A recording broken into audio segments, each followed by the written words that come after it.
የጌም ቀንም ትወጡ ነበር ተዝናኑ ነበር? ጌም ነገ እያለ እንወጣ ነበር። ሺሻው ምናምንስ የሚጠቀም አለ፣ ግን አንድ ሰው ነው የሚጠቀመው። ከሶስታችሁ አንደኛው ነው ሺሻ የሚመቸው እንጂ እንዲህ የለንበትም። ጨብሲ ግን እስከ ጥግ ድረስ ነው።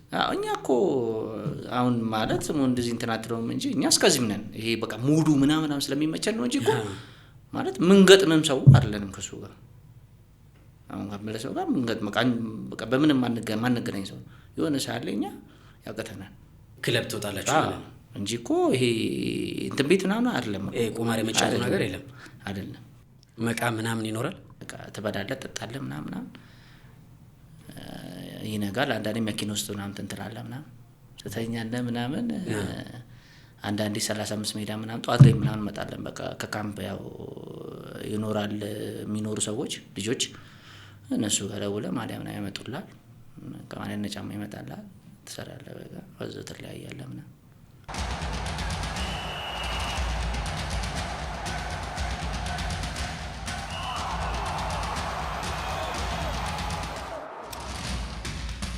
ጤና ይስጥልኝ ክቡራትና ክቡራን፣ ይህ 7ኛ ፖድካስት ነው።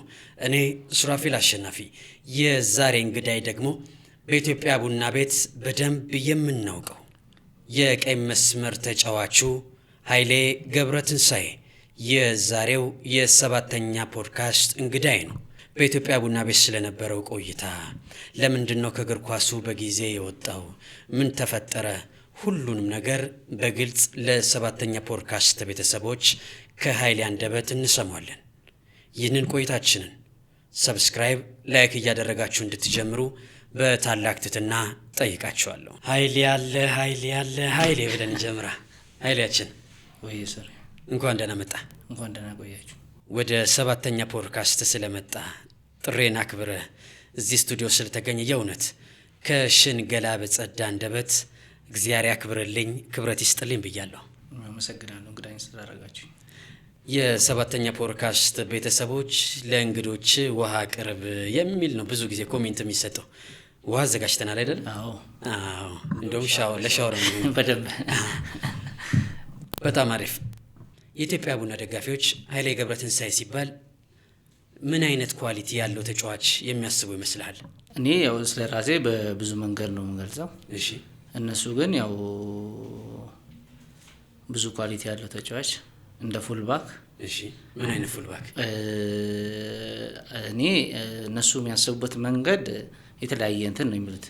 እኔ ግን ያው የሚቀለኝ ያው ሚድፊልደር ሆኜ ስለተጫወትኩኝ እነሱ ያው የተለየ ፉልባክ ነው የሚሉት። ያው ማለት የሚቀልበት መንገዱ እኔ ሚድፊልደር ስለተጫወትኩኝ ነው ፉልባኩ የቀለለኝ ብዬ ነው የማስበውና የተለያየ ስያሜ ነው የሚሰጡት። በዛ አሸማቀ የምታልፈው ነገር አለ፣ ኮንትሮል አለ፣ አጥቅተ አሲስት አደረጋለህ ምናምን ብዙ ኳሊቲዎች ነበሩት። ብቻ ያው ስለራስ እንደዚህ ብላ አታወራም፣ ግን እስኪ ተመልካች ሲነግርህ ነው ብዙ እንትኖችንም ታየውና እኔ ራሱ አለኝ እንዴ ይላል። አይ እስኪ በራስ አንደበት ግን አሁን ላይ ቁጭ ብለህ ስታስበው ምን አይነት ኃይሌ ነበር ኢትዮጵያ ቡና ቤት የነበረ ኳሊቲ? ጥሩ ኳሊቲ ነበር። ለምሳሌ በዛ ሰዓት ያው አይደክምህም፣ ታጠቃለህ፣ ለክለቡ ያለውን ነገር ትሰጣለህ፣ ክለቡን እንዲያሸንፍ የምታደርገው ብዙ ነገሮች አሉ። ያው ያቅምህን ሁሉ ታሳይ ነበር በዛ ሰዓት። ሚድፊልድ ሆነ ስለተጫወትክ ነው ኳሱን አቅለለ እንደፈለክ የምትጫወት የነበረው? እኔ የማስበው እንደዛ ነው። አንዳንድ ደግሞ ኳስ የሚያውቁ ሰዎችም ደግሞ አንተ ከዚህ በፊት ፉልባክ አልተጫወትክም ብለው እንትን እንዲሉ ያደርጋል። እኔ ከዛ በፊት የምጫወት የነበር ሚድፊልደር ስለሆነ ነው የቀለለኝ ብዬ ማሰቡ እንጂ እንደ ኖርማል ፉልባክ ብታየው እኔ ማድረጋቸው የነበረው ነገሮች ከፉልባክ በላይ ነው የነበሩት። እና ፉልባክ ያው ትሄዳለህ፣ ታጠቃለህ፣ ክሮስ ታደርጋለህ፣ ትመጣለህ፣ ትከላከላለህ ነው። አንተ ግን ምን ጨመርክበት? ማለት ታጥፋ እኔ አጥፍ ነበረ፣ አሸማቅ የመስመር ተጫዋች እንደ መስመር ተጫዋች ወደ ውስጥ እየገባው ሚድፊልደሩን ረዳ ነበረ። ወደ ውስጥ እየገባው እያሸማቅ ወደ ጎል ጋር በጣም ደርስ ነበር። ፋይናል ፓስ ሰጥ ነበረ።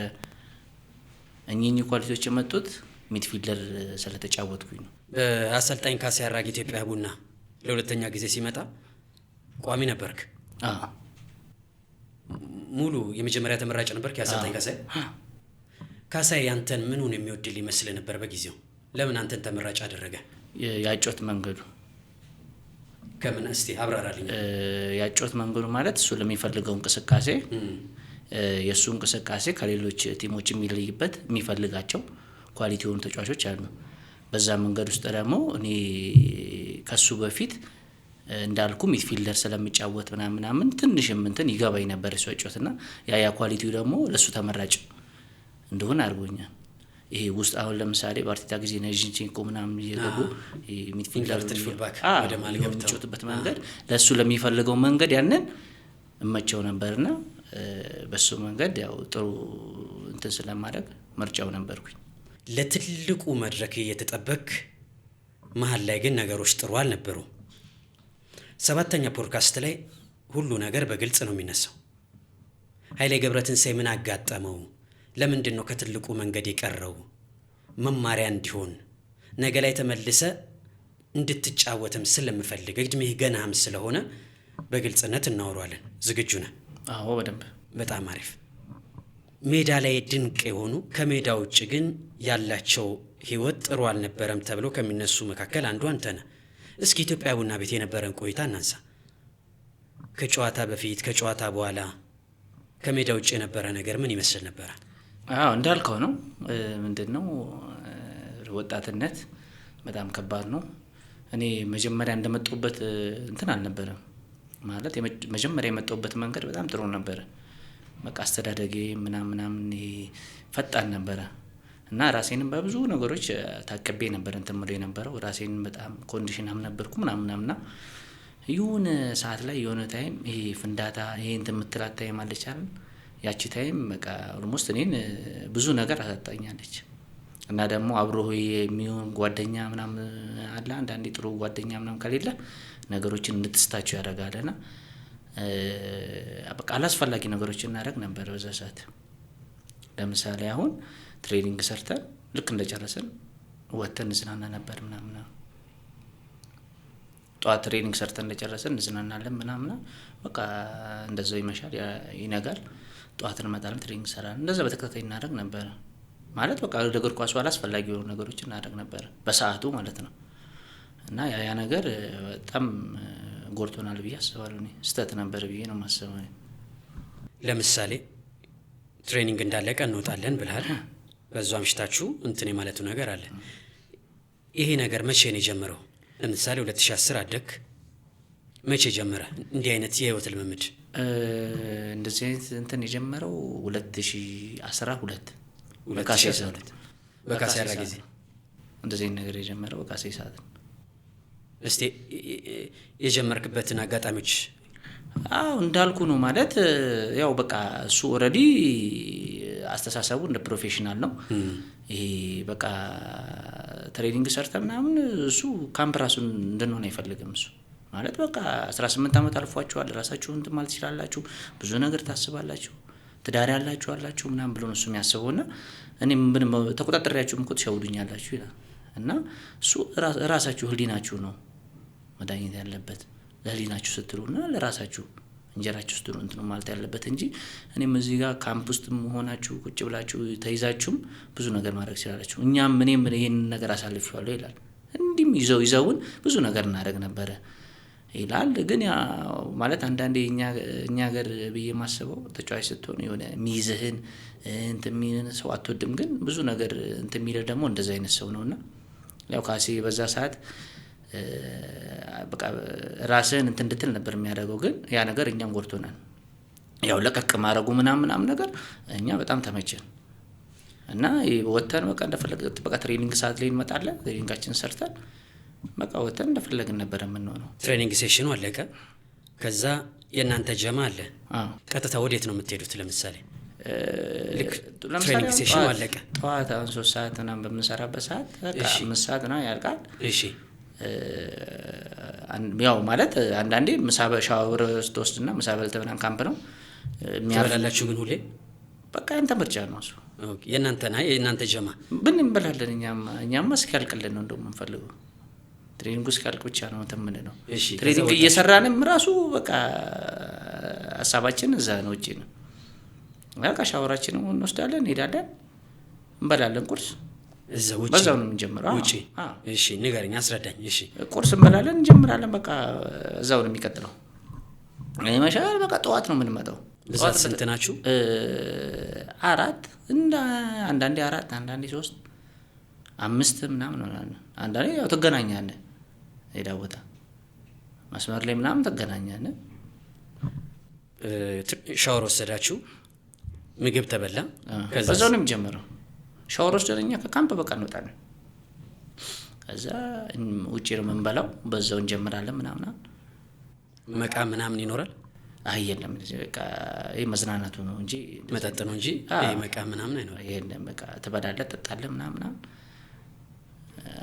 ይነጋል አንዳንዴ መኪና ውስጥ ምናምን ትንትላለህ ምናምን እስኪሰኛለህ እስኪደርስ ከማከላችሁ መኪና ያለው ነበር ሶስተኛ ያው ማን እንደሆነ ስለገመትኩት ተተኛለህ ምናምን አንዳንዴ 35 ሜዳ ምናምን ጧት ላይ ምናምን መጣለን በቃ ከካምፕ ያው ይኖራል የሚኖሩ ሰዎች ልጆች እነሱ ጋር ደውለህ ማሊያ ምናምን ያመጡልሃል ከማን ጫማ ይመጣልሃል ትሰራለህ በቃ ወዘተ ተለያያለህ ምናምን የእናንተ ቡድን ተጫዋቾች ብቻ ነው አብራችሁ የምትዝናኑት ወይስ ሌላም ጀማ አለ ተገናኝ እንዳልኩ እኮ ነው መስመር ላይ ተገናኛለህ ከራስህም ጋርም ከሌሎቹ ጋርም ተጫዋቾች ጋር ተገናኛለህ ከእናንተ ውጪ በቋሚነት እንደዚህ የምታገኙት ሰው ነበር አልፎ የሌላ ቲሞችም አሉ እኛ ጋርም ያሉ ልጆች አልፎ ተገናኛለህ የእናንተ የ3 የ4ታችሁ ግን በቋሚነት ነው አዎ እኛ በቃ የታወቀ ነው ይሄ ካርታ መጫወቱስ ምናምን ነበር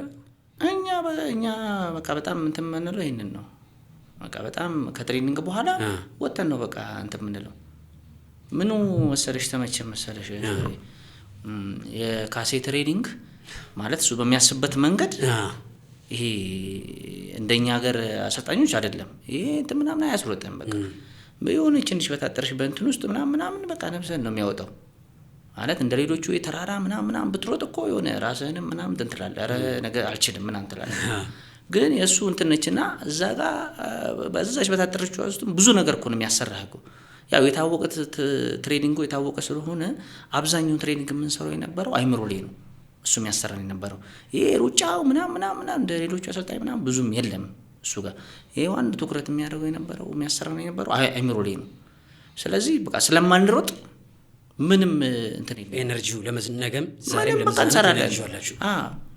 እንሰራለን ከዛ ልክ ትሬኒንጓን ሰርተን እንደጨረስ ሻወር ስትወስድ በቃ ኖርማል ነው የምትሆነው እንደዛ እናደርጋለን እሱ ብቻ እኮ አይደለም እኮ ጌምም እኮ ነው ጌምም ያለ ምንም በቃ በድፍረት ነው የምናደርገው ነገ ጌም ኖሮ ምንም በቃ አረ ተዋቸው 4 እናገባባቸዋለን ምናምን ነው የምንባባለው ምንም የጌም ቀንም ትወጡ ነበር ተዝናኑ ነበር ጌም ነገ ያለ እንወጣ ነበር ምናልባት ግን አሁንም ቀደም ሲል ያነሳዋል የካሳ አራጌ ትሬኒንግ ሴሽኖች ቀላል ስለሆኑ እናንተን አዘናግቷቸዋል ብለን መናገር እንችላለን ቀላል ሳይሆን ትሬኒንጉ አይምሮ ላይ ነው የሚያሰራውና ይሄ ሩጫ የለውም በጣም ይሄ እንደሌሎቹ አሰልጣኞች አትሮጥም በቃ ግን አይምሮ ላይ ነው የሚያሰራው በገብ ምናምን ትንሽ ቦታ ላይ እንትን የምትለው ከአይምሮ ጋር የተያያዘ ስራ ነው የሚያሰራ አብዛኛውን ስራው ማለት ነው እግር ኳስ አብዛኛውን ያው የአይምሮ እንትን እንደሆነ አብዛኛውን ከሱ ጋር የተያያዘ ስራ ነው የሚያሰራን እሱ በጣም እንደሌሎቹ እንትን ሩጫ ምናምን የለውም ብዙ ሜዳም አይፈልግም እሱ ራሱ ስትዝናኑ ምናምን ትሬኒንጉንም ችግር የለውም እንወጣዋለን አይነት ነው ትሬኒንጉማ ጭራሽ እንደውም ኖርማል ነው ጌም እኮ ነው ጌም ራሱ በቃ እናሸንፋቸዋለን በቃ ምንም ወደዚህ ምናምን የለም አረቶ በቃ 4 እናገባባቸዋለን ምናምን 3 እናገባባቸዋለን ምናምን ተባብለን ነው ምንም በቃ ከዛ ስትገቡስ እንዴት ይሆናል ምንም የሚከብድ ነገር የለውም ማለት ያው በሰዓቱ እኮ የሆነ ሰዓት ላይ ይከብዳል የሆነ ሰዓት ይከብዳል ግን አብዛኛው የምትበልጽበት አድቫንቴጆች ስላሉ በሌላ ተጫዋቾች ምናምን ከቨር ምናምን ስለምታደርግ እንደ ቡድን ስለሆነ የምትጫወተው ይሄን ያለ እንዲወጣ ያለ ነገር የለም ጠጣንም አልጠጣንም ያው ማሸነፋችን አይቀርም ነው እና ደግሞ ይሄ አይለይም እንዴ እንትና ምን ሆኖ ነው ዛሬ ምናምን የሚባል ነገር የለም እንደ ቡድን ስለሆነ የምትጫወተው ይሸፈናል ገብቷል አይደል ይሄ አሁን አንዳንድ ሌላ ቲማም ብትጫወት እንደዛ አይደለም ምናምን ተንበተል በቃ ሩጫው ምኑም ስላለ አትቆይም ገብቷል ትለያለህ የሱ ግን አብዛኛውን ነገርኛ ከኳስ ጋር ስለሆነ እንትን የምናደርገው ሞቢሊቲ የተቀበልክ እንዲህ እንደ ቡድን ስለሆነ የምንመልጠው የነበረው በዛ ውስጥ ድክመት እንትን ምናምን በደንብ አይለይም ነበር። እንደውም ጭራሽም ጥሩም እንሆናለን ጭራሽ። በጣም አስገራሚ ነው። የቀን ወጫችሁ ግን ምን ያህል ሊሆን ይችል ነበር በጊዜው? አይ እንደዚህ አናስብም። ሁሌ ምሳ ውጭ ነው የምትበሉት ከካምፕ ውጭ? ከካምፕ ውጭ ይሄ እኮ አሁን ቢያንስ 3 ቀን እንደዚህ ይሆናል። ከዛ ማለት ከዛ በኋላ እኮ አንተም አቅም አይኖርህም። ፋይናንሻል ሳይሆን እንትን ተነስተህም ይሄ አቅም ለማድረግ አችንም የሆነ ቀን ልክ ከትሬኒንግ በኋላ ባትፈልግም ግዴታ ወደ ካምፕ ነው የምትሄደው። ከካምፕ ውጭ የምትሆኑበትን ጊዜ በደንብ እናንሳው ብዬ ነው። ምሳ ተበላ ውጭ፣ ከዛ በኋላ ምን ይጀመራል? ወዲያው ጨብሲ ነው የሚጀመረው በዛ ሰዓት? ድራፍት ምናምን አንጠጣለን። ድራፍት እናጠጣለን ምናምን። እሺ። ወይ ተከሽነው ምናምን። እሺ። ከዛ ይመሻል። እየተዝናና እዛው ካርታ የመጫወቱ ምናምን የለም። ካርታ የለም። ይሄ ክለብ ላይ ምናምን ኖ፣ እዛው ድራፍት እየጠጣችሁ? አይ ቁማር ምናምን የለም። ይሄ መዝናኛ ቤት እኮ ነው እንዲህ የምናደርገው እኮ መዝናኛ ቤት። አሁን ቁርስ ትሬኒንግ ካለቀ በኋላ ቁርስ ለመብላት የምንሄደው እኮ መዝናኛ ቦታ እኮ ነው። እዛው ፍቅሬ ምናምን እንደሚባለው ማለት ነው። ስጋ ቤት ሄደን እንበላለን፣ እንጠጣለን። እዛው ነው እኮ ምን ቀለቀልክ ሲመሽ ነው የምንወጣው እኛ ከዛ ቤት። አንድ ቤት በቃ ታመሻላችሁ ማለት ነው። የሆነ ቤት እንሄዳለን፣ ይበላል፣ ምን ይላል ምናምን ሲመሽ ከፍ ትላለህ። በቃ ክለብ ትወጣላችሁ ማለት ነው እንጂ እኮ ይሄ እንትን ቤት ምናምን አይደለም። ቁማር የመጫወቱ ነገር የለም አይደለም። በቃ መዝናኛ ቤት ነው። ብዙ ጊዜ ለመብላት የምትመርጡት ምን አይነት ምግብ ነው? በቃ ስጋ ነው። ጥሬ የሚበላ አለ። ከዛ ድራፍት ይጀምራል። ከዛ እያልክ በቃ እያወራ እየተጫወትክ ምናምን የተዝናና ሰዓቱ ይሄዳል። ትወጣለህ። በቃ ከፍ ትላለህ። ማን ነው ግን የሚዘጋው? ለምሳሌ የሶስታችሁም እንደዚህ በዛ ሰዓት እንደዚህ የሚባል ነገር የለም። በቃ ሼር ታደርጋለህ ወይ ደግሞ ይሄ ብር ምናምን ኪስ ውስጥ እንትን ካለ ትራንስፈር ነው። በዛ ያው ነገ ምንም በቃ አንድ እኮ ነን። ነገ እሱም እንትን ሊድ ይችላል። በቃ እንሰጠዋለን ምናምን ለዚህ ዞራ። በጊዜው የኃይሌ ገብረትንሳኤ ወራዊ ደሞዝ ቡና ቤት ስንት ነበረ? 90,000 ብር ደሞዝ ወይስ የተጣራ ደሞዝ? የተጣራ 90,000 ብር ነው። እጅ ላይ 90,000 ብር ይደርሳል። የፊርማ አልተቀበልክም ነበረ? የፊርማ የለም። በእሱ ሰዓት የሆነ ሰዓት ላይ ምን ተፈጠረ መሰለህ? እሱ ሰዓት እኔ ናሽናል ቲም የነበርኩ ሰዓት በወጡ ሰዓት ናሽናል ቲም ሆኜ ቡና እንድፈርም እንትን ተባልኩኝ። ከዛ ካሴ የሚፈልግ ነበረ። እሺ። እኔ ሬድዋ ምናምን ይመስለኛል ካልተሳሳትኩ ዊሊያም ምናምን። አንተን ዊሊያም እና ታፈሰ? አይ እንትና ሬድዋን ያወቀው ወንድማ ሶስታችንን በዛ ሰዓት ናሽናል ቲም ነበርን። ካሴ ውል እንድንጨምር አረገን። ከክለቡ ጋር ተነጋገረ ምናምን ተቀጣጠርን። ከዛ በፊት 45,000 ብር ኔት ነበር የሚከፈለኝ። ከዛ ተነጋገርን፣ ደሞዝ ተስማማ ምናምን እሺ ምናምን። ከዛ ካሴም ባለበት እንትናም ማን ነው የክለቡ ስራ አስኪያጅ አቶ ገዛኝ ወልዴ እሺ ተነጋገርን። የአመት እንዲሰጡኝ እኔ ጠየቅኩኝ ለክለቡ አገልግያለሁ። የክለቡ ተጫዋች ሲኒየር ነኝ። አሁን ለሚመጡ ተጫዋቾች በእርግጠኝነት ይሰጣላችሁ። እኔ ለክለቡ ደግሞ እንደዚህ አርክቻለሁና እኔ መጠቀም ፈልጋለሁ። ቤተሰብ አለኝ እንደዚህ ምናምን አውራን። አሁን አቅም የለንም አይደል ምናምን ይገባኛል እንደዚህ ነው ተባለ። በቃ እሺ 6 ወር እንድሰጡኝ ምናምን እሺ በቃ ምናምን ተስማማን። 6 ወር ወጣሁ ሄድኩኝ እኔ ወደ ናሽናል ቲም። ከዛ ስመጣ አሁን ሰው የለም እንደዚህ አይነት ነገር ውድድር ላይም ሆነ እንደዚህ አይነት። ከዛ ካሴን ስጠይቀው ቆይ እኔ እንደዚህ ያወራቸዋለሁ እንደዚህ አለ። ሐዋሳ ላይ ምናምን ሲመጣ ይሄ አሁን ቅድም ቅጣቱ ምናምን እንዳልከው ማለት ነው። ሐዋሳ ላይ ውድድር ላይ ሆነ ሲመጣ ይመጣል፣ ጨዋታ ምናምን ሲኖር ይመጣልና አቶ ገዛኝ እዛ ጋር ይዋሸኛል። እኔ አረ ገዛኝ እንዲህ ነው እኔ ቤተሰብ ላይ ተጠቀም ለማንም የመጣ ተጫዋች ከውጭ ምናምን መጣ ይሰጣቸዋል እንዴ? እኔ ክለቡ ላይ ቆይቻለሁ ልጠቀም። የጠየቅኩት እኮ ደሞዜን ነው። ከደሞዜ ነው ስጡኝ ያልኩት። እንደዚህ ነው ስራ በቃ ያው አዲስ አበባ ሲሄድ አሁን ከዚህ ጨዋታ በኋላ እንደዚህ አዲስ አበባ ሲመጣ ስልክ አያነሳም። እዛ በቃ ማለት ካሴም እስከ መጋጨት ደረጃ ደርሷል። በዚህ ደረጃ እንደዚህ ብለኸው የለ እንዴ ቃላቸውን ስላጠፉ ለምንድን ነው ተው እንደዚህ ተነጋግራችሁ ነው ተማምናችሁ እንደዚህ ከዛ የሆነ ሳለ ካሴም ካግሞ በለው ነበር። ከዛ እኔም ደበረኝ መስራትም ምናምን ደበረኝ። ከዛ ለካሴም ሳወራው እንደዚህ ነው በቃ ምናምን ነገር ብሎ አወራኝ። ከሺ ችግር የለውም አልኩት። ከዛ ከረጅም ጊዜ በኋላ ምናምን መጣ ሐዋሳ ላይ እራት ከበላን በኋላ ስብሰባ ተባለ። ስብሰባ ላይ አንዳንድ ሀሳቦች ተነሱ ምናምን። ከዛ እኔ እጄን አወጣሁና ሀሳብ አለኝ አልኩት፣ ጥያቄ አለኝ አንተ ጋር። ከዛ እንደዚህ ብለኝ ነበር እስካሁን እንደዚህ አላደረክልኝም፣ እንደዚህ ለምንድን ነው ምናምን ነገር አልኩት። ቆይ ኃይሌ አንተን ጉዳይ ምናምን ነገር አለ። ምን ማለት ነው? ማለት እንደዚህ ብለህ እንደዚህ ይሄ ሁላ ጊዜ አለፈው፣ በትዕግስት እየጠበቅኩ ነው፣ እንደዚህ ነው፣ ምንድነው ችግሩ ምናምን ነገር ሰው በቃ እያደበሰበሰ ያልፋል። ከዛ በሰዓቱ በጣም ተናድጄ ስለነበረ እኔ ስብሰባውን ጥዬ ወጣሁ። ከዛ ስወጣ ምናምን በጣም ተናድጄ ነበር። ያው እራት የበላን ውሃ ምናምን ይታሰረ ነበር። ስወጣ በረንዳ ላይ እንትን ወርውሬ ወጣሁ ነው ሃይላንድ። ይኸው በቃ ቀጥታ ገባሁ።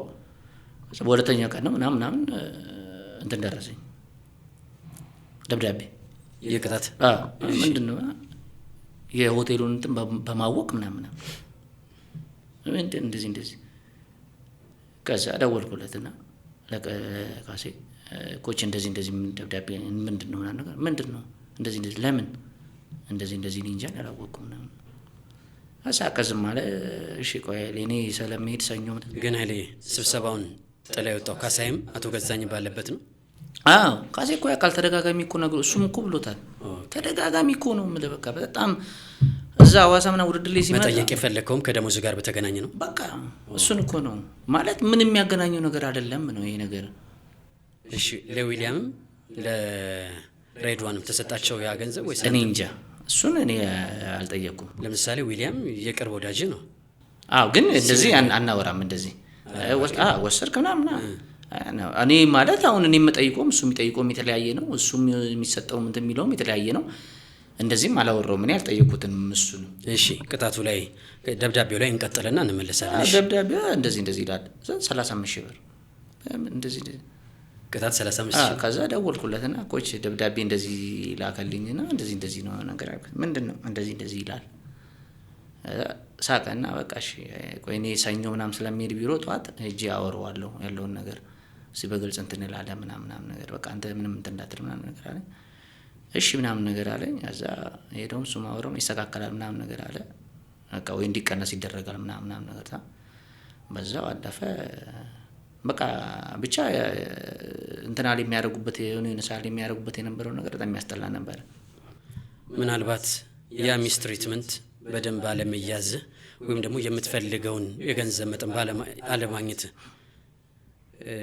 ከሜዳ ውጪ ላለው ህይወት ምክንያት ነው ማለት እንችላለን? ኖ እንደዛ አይደለም።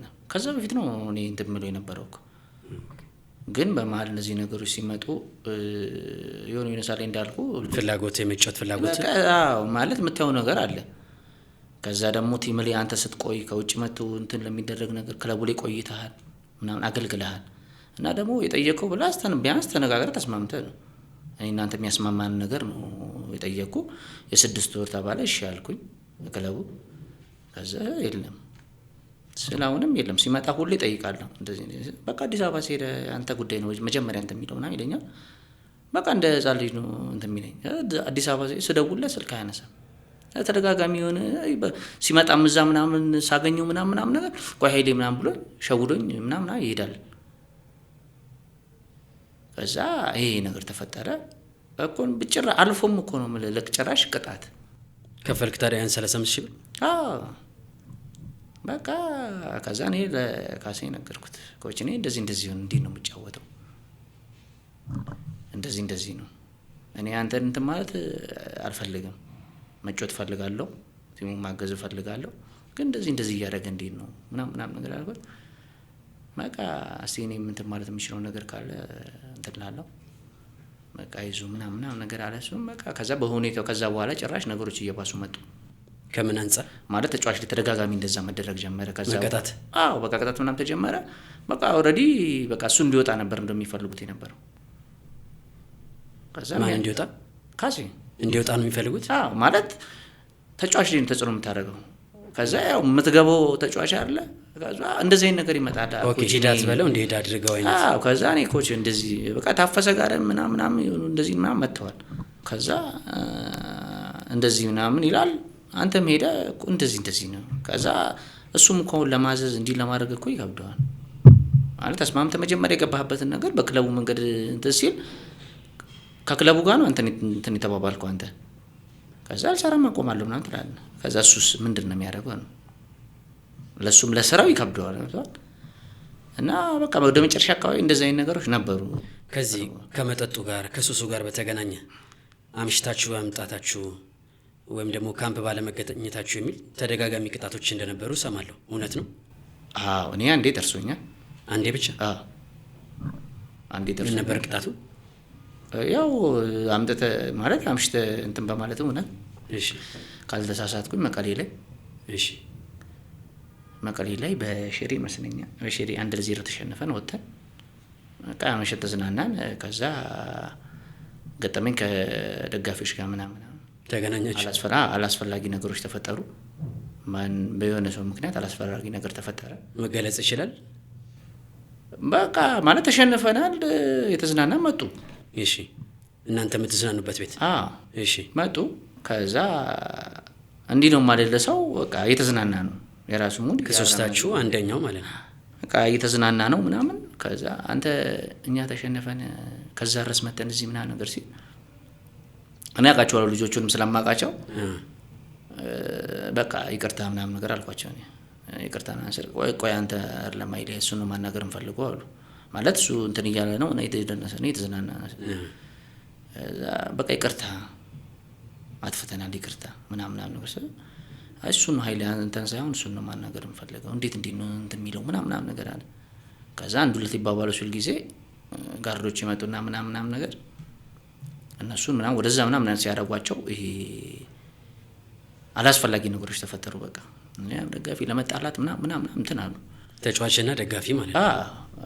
ከዛ በቃ እንሂድ ምናምን ነገር አልኩኝ እኔ ወይተን ልክ ከወጣን በኋላ ተከትለው መውጣት ጀመሩ። ይጣሉ ሲል ጊዜ እኔ አውቃቸዋለሁ በቃ ሶሪ አልኳቸው። እኔ በሰዓቱ በቃ ይቅርታ እንደዚህ ተፈጥሮ በጣም ማለት ይሄ ልክ አይደለም ምናምን በጣም ይቅርታ ምናምን ነገር አልኳቸው። ኧረ እኮ እሱ እኮ አይ እንደዚህ እኮ አይደለም እኮ እኛ ገዛ ድረስ መጣ ምናምን በቃ ማለት ያሉት መንገድ በቃ የሚያስማማ ልክ ነው። በሰዓቱ እኛም ልክም አልነበርንም። በቃ እዛ ማለት ሌላም ነገር ይፈጠር ነበረ። እሱ ምንም አላላቸውም። በእርግጥ ግን ይሄ የንቀት ምናምን መሰላቸው እሱ እንትን በሚለው ነገር ማለት ነው። ከዛ ይቅርታ ነው ሄደን ለካ ከኛ ጋር ጸብ የፈጠሩት እንትኖች ተደውሎ ምናምን ተነግሯል። የመቶ አለቃ ይመስለኛል ተደውሎ መቶ አለቃ ፍቃድ ማሞ መረጃው ደርሶቻል። ሌሊት ላይ ተደውሎ ለሱ ነው የተነገረው። እሺ ከናንተ ከደጋፊዎች አንደኛው ነው የደወለው? ማን እንደሚደውል አላውቅም፣ ግን በዛ ሰዓት እዛ የነበሩት እነሱ ስለሆኑ ከነሱ ውስጥ ነው የሚሆነው ብዬ ነው። ሌሊት ነው መቀሌ ነው ሌሊት ነው። መቶ አለቃ ያሉት ደግሞ ነው አዲስ አበባ። እሺ ተደወለ። ከዛ መቶ አለቃ ደውለው እኔ ቡድን መሪ ጧት ሲነግረኝ ነው ስንገባ ጠዋት የት ነበር ማታ የት ነበራችሁ አለ። አይ እንደዚህ በቃ ደብሮን ስለነበር እንደዚህ ነገር ስለ መቶ አለቃ ደውለው እንደዚህ ብሏል። የሌላቸውም ነበር ክላስም ስንፈትሽ ምናምን ነገር አለ። በቃ ምንም የምትለውም ነገር የለም። በቃ ልክ ነው አምን የምትቀበለው ነገር ነው። ስንት ተቀጣችሁ? አዎ ምናምን ወደ 45,000 ነው ለየብቻ የደሞዝህን ግማሽ ተቀጣ። ወላ ከግሮዝ ነው እንደሚለው እንደዛ ተቆጣን። በቃ ያንን በደንብ አስተውሳለሁ። በደብዳቤ ምናምን ተብሎ ምናምን እንትን ሲል በደንብ አስተውሳለሁ። ከዛ ውጪ ከቅጣቱ በነጋታው ግን ወጣችሁ ወይስ? አይ መጣን ወደ አዲስ አበባ። ኦኬ ወደ አዲስ አበባ መጣን። ትሬኒንግ ምናምን እንትን ማለት ጀመርን ምናምን በቃ ከዛ ኖርማል ሆነ መስራት ጀመር። ያው ብዙን ጊዜ እንደዚህ እንትን አትልም። ሆማዊ ምናምን ሲሆን ብዙም እንትን አንድ ክፍለ ሀገር ላይ ምናምን እንደዚህ ውድድር ሲሆን ምናምን ነው በደንብ እንትን የማለቱ ነገር ያለው እንጂ ሆማዊ ሲሆን አትገናኝም ምናምን እና እንደዚህ አይነት ነገሮች ነበሩ። ብዙ ጊዜ የእናንተ ጀማ ለምሳሌ በአዲሱ ፎርማት ባህር ዳር ላይ፣ ሐዋሳ ላይ፣ አዳማ ላይ አንድ ካምፕ አድርገህ የምትጫወተው የአሁኑ ፎርማት ሲመጣ የእነ ኃይሌን ጀማ ይመቸዋል ነገር ይባላል። በተለይ በደንብ ለመፍታታት ይመቻቸዋል ይባላል። ክፍለ ሀገር ላይ ስትወጡስ እንዴት ነው የመዝናናቱ ነገር አለ? እዛም በተመሳሳይ ትሬኒንግ አለቀ ቀጥታ? አይ እዛ እንደውም እዛ እንትን እንላለን እንመርጣለን። ማለት አሁን ጌም ሲኖር ምናምን ዛ እንዲህ አንወጣም። ይሄ ነገር እንዲህ እንትን ማለት የጀመርነው አዳማ ነው። እንደዚህ ነው ባህር ዳር ላይ ምናምን ግን ከጌም በኋላ ጌም ወደ በቃ ማለት ጊዜ ሲኖርክ አሁን ለምሳሌ ዛሬ ከተጫወትክ ማታ ምናምን ትዝናናለህ ምናምን ወይ ነገ ምናምን ልትደግሞ ትችላለህ ምናምን ሁለት ቀን ሶስት ቀን ሲቀረው በቃ ኖርማል ነው የምትሆነው። ይሄ አሁን ጌም ያለቀን ምናምን ማምሸት የተጀመረው አዳማ ነው። እዛ እንዴት ነው አዳማ ላይ ያለው ኤክስፒሪየንስ እንዴት ነው? ምንም በቃ አዳማ ላይ ስንመጣ በቃ ነገሮች በጣም እየተባባሱ ነው የመጡት። እስኪ በጣም ከምለው በላይ በቃ አሁን ነገ ጌም ኖሮ ምናምን በቃ ከምሳ በኋላ እንወጣለን። ሆቴል ነው የምትሆነው። ተበላለህ ምሳ ሰዓትን አክብረህ የሚነገር ነገር አለ። ሆቴል የሚነገር ነገር አለ። ጠዋት በዚህ ሰዓት ትባላለህ። ትሬኒንግ እንደዚህ ማለት በቃ ሰዓቱ ይነገራል። እራት እንዲህ ምሳ በልተን እኛ የለንም እንወጣለን። እራት ሰዓቷ ስትደርስ እንመጣለን። ከእራት በኋላ ተመልሰን እንሄዳለን። ያው እራቷም እንትን ስላለ ቼክ ስለሚደረግ ነው። በቃ እራት ላይ ትመጣለህ ትበላላችሁ ግን ወይስ ነገር ምን እንጃ እኛ በቃ ለመገኘት ብቻ ነው እንጂ ውጪ ነው የምትበላው እኮ በቃ። ከማከላችሁ ግን ደፍሮም እራት ላይ ቀር የሚችል ሰው አለ እንዴ? በደንብ እንደ ሙድ ነው። ግን ያው እኛ ምናምን እንገኛለን፣ ግዴታ እንገኛለን። መሪው ዋናው ላይገኝ ይችላል። እሱ ላይመጣም ይችላል። በቃ እንደዚህ ነው የምንለው። በቃ በኮንፊደንስ ነው ነገር። ይሄ አሁን እኔ እንዲህ የምነግርህ አሁን እንደ ጀብድ ወይ እንደ እንትን አይደለም። በቃ ልክ አይደለም። በቃ የሰራነው ስህተት በፍጹም ልክ አይደለም በዛ ሰዓት። ግን በቃ አሁን ላይ እንትን ብዬ ሳስበው በቃ ይገርመኛል ለራሴ። በቃ እንደምናሸንፍ ሙሉ ነው በቃ ነገር። ጌም ነገ እያለ ነው በቃ። ዛሬ ትዝናናላችሁ? ጠዋት ነው የምንገባው። አይሌ መጠጡ ብቻ ነው ግን እንዳለ መረጃ ይሄ ቀደም ሲል የጫቱ ነገር የለንበትም ብለኛል። ቁማሩም የለንበትም ብለኛል። ሺሻው ምናምንስ የሚጠቀም አለ ግን አንድ ሰው ነው የሚጠቀመው። ከሶስታችሁ አንደኛው ነው ሺሻ የሚመቸው እንጂ እንዲህ የለንበትም። ጨብሲ ግን እስከ ጥግ ድረስ ነው። እኛ እኮ አሁን ማለት እንደዚህ እንትን አትለውም እንጂ እኛ እስከዚህም ነን። ይሄ በቃ ሙሉ ምናምን ስለሚመቸን ነው እንጂ እኮ ማለት ምንገጥምም ሰው አይደለንም ከሱ ጋር። አሁን ከመለሰው ጋር ምንገጥም በቃ በምንም ማንገናኝ ሰው የሆነ ሰዓት ላይ እኛ ያቀተናል። እሱ በቃ የነቃ ነው የሚሄደው። እሱ ኧረ በቃ እንዴ ንግባ ምናምን እንዳለን ቆይ ምናምን ይባላል። ራስን እያስተካከል በውሃ ምናምን እንትን እያልክ ምናምን ቀስ እያልክ በቃ ልክ ለሊት ሲል ምናምን እንገባለን። በቃ ሊነጋጋ ሲል ጊዜ እንገባለን። ጠዋት ቁርስ ላይ ወዳ በቃ እንቅልፍ ራሱ እንዳልተኛን እኮ ያስታውቃል። ቁርስ ላይ ስንመጣ የሚናገረን ምናምን በሰዓቱ ነበረ። አቡኪ አሁን በጣም ይናገረን ነበር። ተው እናንተ እንደዚህ ምንድነው እንዲህ የምታደርጉት ምናምን። አቡበከር ነስር እኔና በጣም የምንቀርበው እኔና ሚኪ ስለነበር ምናምን በቃ እየመጣ ምናምን ኧረ ምናምን ይለናል። ከዛ እኔ ጋርም እየመጣ እንደዚህ አንተ ልጁን ማመክሩ አንተ ተሻል ነበር እንደዚህ እንዴት ምናምን እንትን ይለኛል። በቃ በሰዓቱ የነበርንበት እንትን ብቻ ግን እኔ ምንም የምትሰማበት ሰዓት አይደለም።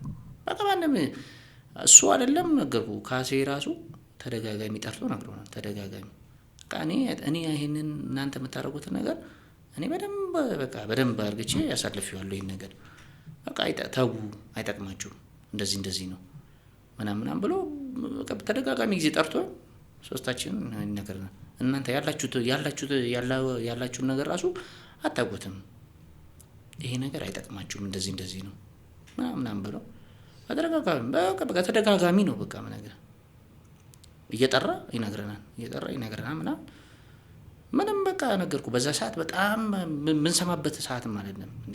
በቃ ብር እኮ እየተቀጣህ እኮ ነው። ምንም አይመስለንም። ማንንም አትሰሙ። በቃ ይሄ ነገር እኮ አለ እኮ የሆነ ሰዓት እኮ ቆም ብትል እኮ እንደዚህ ተደጋጋሚ እኮ ሲመጣ እኮ እንዴ ምንድን ነው ምናምን ትላለህ። ምንም አይታየንም እኛ በዛ ሰዓት። ሜዳ ስትገቡ ቤስት 11 ውስጥ አላችሁ። ያ ራሱን የቻለ ምንም አይመጣም የማለት ነገር ይኖራል። ማለት ሜዳ ላይ ስንገባ ምናምን በቃ በደንብ ነው እንትን የምንለው ፐርፎርም ታደርግ። ይሄ እንትን ምናምን የለም ማለት መስጠት ያለብን በደንብ ነው የምንሰጠው። በቃ ያው ከኳሱ ጋር ምናምን በቃ ቲሞቹን በቃ ብቻ በግልጽ ነገር እንደምናሸንፋቸው እናውቃለን። በቃ እንዳልኩ እኮ ነው። አራት ምናምን አገባባቸዋለሁ ምናምን እንባባለው። ቀደም ሲል አቡበከር ናስር፣ አሰልጣኝ ካሳዬ አራጌ እንዲህ ያለ ከሜዳ ውጭ ያለው እንዲህ ያለ የህይወት ልምምድ እንደማይጠቅማችሁ ይነግሯችሁ ነበረ። ምናልባት ኃይሌ ወጣትነቱ፣ እቺ ዝናዋ፣ ገንዘቧ እንዳትሰሙ ያደረጋችሁ እሱ ነገር ይሁን? እሱም አለ። ምንም በሰዓቱ ምንም በቃ እንዳልኩ ምንም ተደጋጋሚ በቃ ብለውናል አልኩ እኮ ጠርተው ምናምን ይመክሩናል ምናምን ምክር በቃ እንደጨረሱ ምናምን የለም መከሯችሁ። እሺ ብላችሁ መውጣት ነው። እሺ ምናምን ትላለህ። ምንም በቃ በሰዓቱ በጣም ከባድ ሁኔታ ውስጥ ነበር ነው። ምንድን ነው ግን እኔም አይገባኝም። ግን አሁን ዝም ብለህ ምንድን ነው እኔ ማለት ተመክራችሁ እሺ ብላችሁ ድጋሚ ወደዛ ሰፈር መመለስ ትልቅ ስህተት፣ በቃ በጣም እጅግ በጣም ትልቅ ስህተት። እኔ አሁን ላይ ቆም ብዬ ሳስበው የካሴ እንደዚህ መሆኑ እጃችን እንዳለ በደንብ ነው የሚሰማኝ። ከዚህ በላይ በደንብ ማድረግ እንችል ነበረ ማለት በሱ አጫወት በሱ እንትኖች እንዲህ ማለት እንዲህ ያደረገልህ ይሁላ መስዋዕትነት የከፈለ እንዲህ ማድረጉ እኔ ማለት አንደኛ ያው መልቀቁ ነው ብዬ ነው የማስበው። ማለት እሱ በሚያስብበት መንገድ ልክ ነው፣ እኛ በምናስብበት በእኛ ሀገር ደግሞ እንትን ደግሞ አይሆንም ብዬ ነው የማስበው። አሁን ላይ ነው ያዝ ቢያደርጋቸው ተሻለ። በደንብ እኔ እኮ እንደነገርኩ ነው በቃ ፈረንጁ ምናምን በነበረ ሰዓት እንደዚህ ነገር የለም። እኔም ይሄም ከካምፕ አንወጣም። ልክ ካሳዬ ሲመጣ ነው ይሄ ነገር በቃ ተጀመረ ይሄ ነገር እየባሰ መጣ እንጂ ፈረንጁ ጎሜዝ እያለ የለም እንደዚህ ነገር የለም። በቃ ኧረ በጣም በቃ ስራና ከካምፕ አንወጣም። እረፍት ቀራሱ ወደ ቤት አልሄድም። እኔ እንደዚህ የካሳዬ እምነት እሱ ከሰለጠነ ሀገር ስለመጣ የካሳዬ የመረዳት አቅም ከፍ ስላለ እሱ በተጫዋችነት ዘመኑም እንደምንሰማው እንዲህ ያለ የህይወት መንገድ ውስጥም ስለነበረ ነፃነት መስጠቱ ነው በሱ ቤት። እናንተ ግን ጎዳችሁ በደንብ። እኛ ነፃነት በጣም ጎድቶናል። በቃ እንደ ልብ እንድንሆን አደረገን። በቃ እንዴት አንድ እንኳን ከማከላችሁ ከ3 እስከ 4ታችሁ የሆነ ቀን ላይ ይሄ ነገር ግን ማድረጋችን አግባብ ነው ምናምን ብሎ የጠየቀ የለም? የሚጠይቅ አልነበረም? በቃ ግን እንዳልኩ አቡኪያውን ይነግረናል።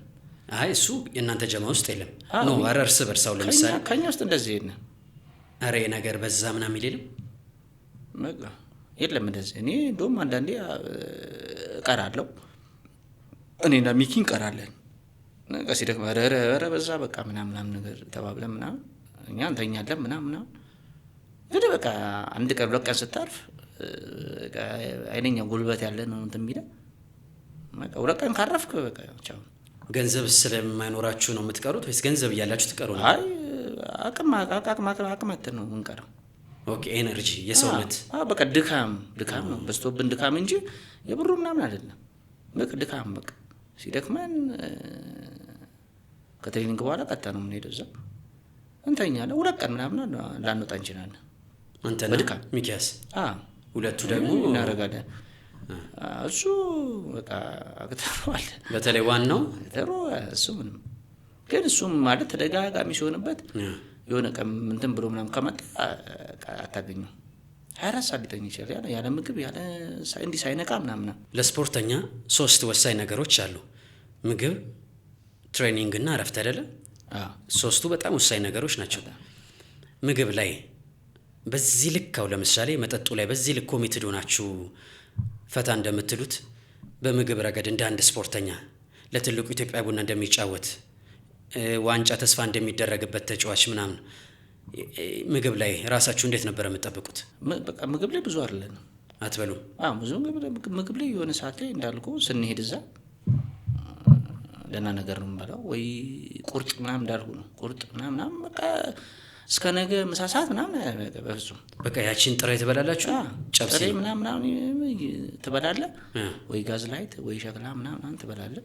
ከዛ ምን ከማታ በኋላማ ምንስ ነው የምታገኘው? ሸክላ ምንድን ነው የምታገኘው እንጂ እንደ ስፖርተኛ ይሄ መብላት አለብኝ ምናምን የሚለው ነገር እንደዚህ ትዝም አይለንም ጭራሽ። እሺ እንደ ኃይሌ ገብረትንሳኤ 90,000 ብር በወር የምታገኝ ከሆነ የተጣራ ወር ከወር ይበቃ ነበረ እንደዛ እየተዝናናችሁ? ኢንሴንቲቭም አለ ምናምን ይበቃል። ቀን አብዛኛውን እኮ የቀኑ እኮ አይደለም እኮ የሚጎዳ ወጪው። እሺ የማታው ነው ከባድ ወጪ ማለት የክለቡ ማለት ነው። አልኮል ነው የምንጠጣው ምናምን። ውስኪ ነው የምታወርዱት?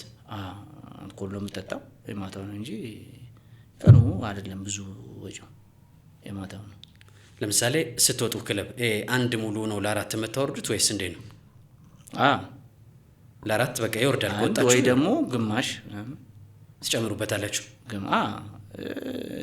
እኔና የተወሰኑ ሰዎች እንደዚህ የምንባል አይደለንም። ጠጪ ነው አቅምም የለንም። አይ ጠጪ ሳይሆን ይሄ ማለት አልኮሉን እንትን ማለት ብዙም በቃ የለብንም። አቅምም የለንም። ግን በውሃም በምንም እያደረግን እኛ እንቆያለን። በቃ ይጨመር ምናምን ሲባል ችግር የለውም በቃ እሺ ምናምን ይመጣል ምናምን። አንዳንዴ ያው ልክ እንትን ሲል ምናምን አስቀምጠው ትሄዳለህ ምናምን። በነጋታው ኢንሴንቲቭ በጊዜው ስንት ነበረ? ደሞዝ 90,000 ነው። ኢንሴንቲቭ በካሳይ ጊዜ 5,000 ስታሸንፍ 7,000 እሷም ስትጨማመር ምን በዛ ሰዓት ብሩ እኮ ይመጣል ማለት ስለምናሸንፍ ምናምን ኢንሴንቲቭ ምናምን ይመጣል ምናምን። ብድር ውስጥ የመግባት ነገር አለ? የለም እንደዚህ በግል ተበድረ ምናምን አታውቅም? እንደዚህ ከማከላችሁ ውስጥ የሚበደር የማይበቃውስ ይኖራል አይደለም?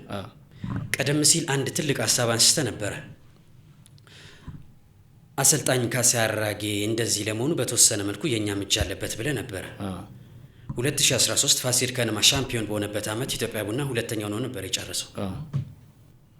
በአንድም በሌላም የእናንተ ከሜዳ ውጭ ያለው የህይወት ልምምድ ከሻምፒዮንነቱ በተወሰነ መልኩ እንድትርቁ አድርጓል ማለት እንችላለን?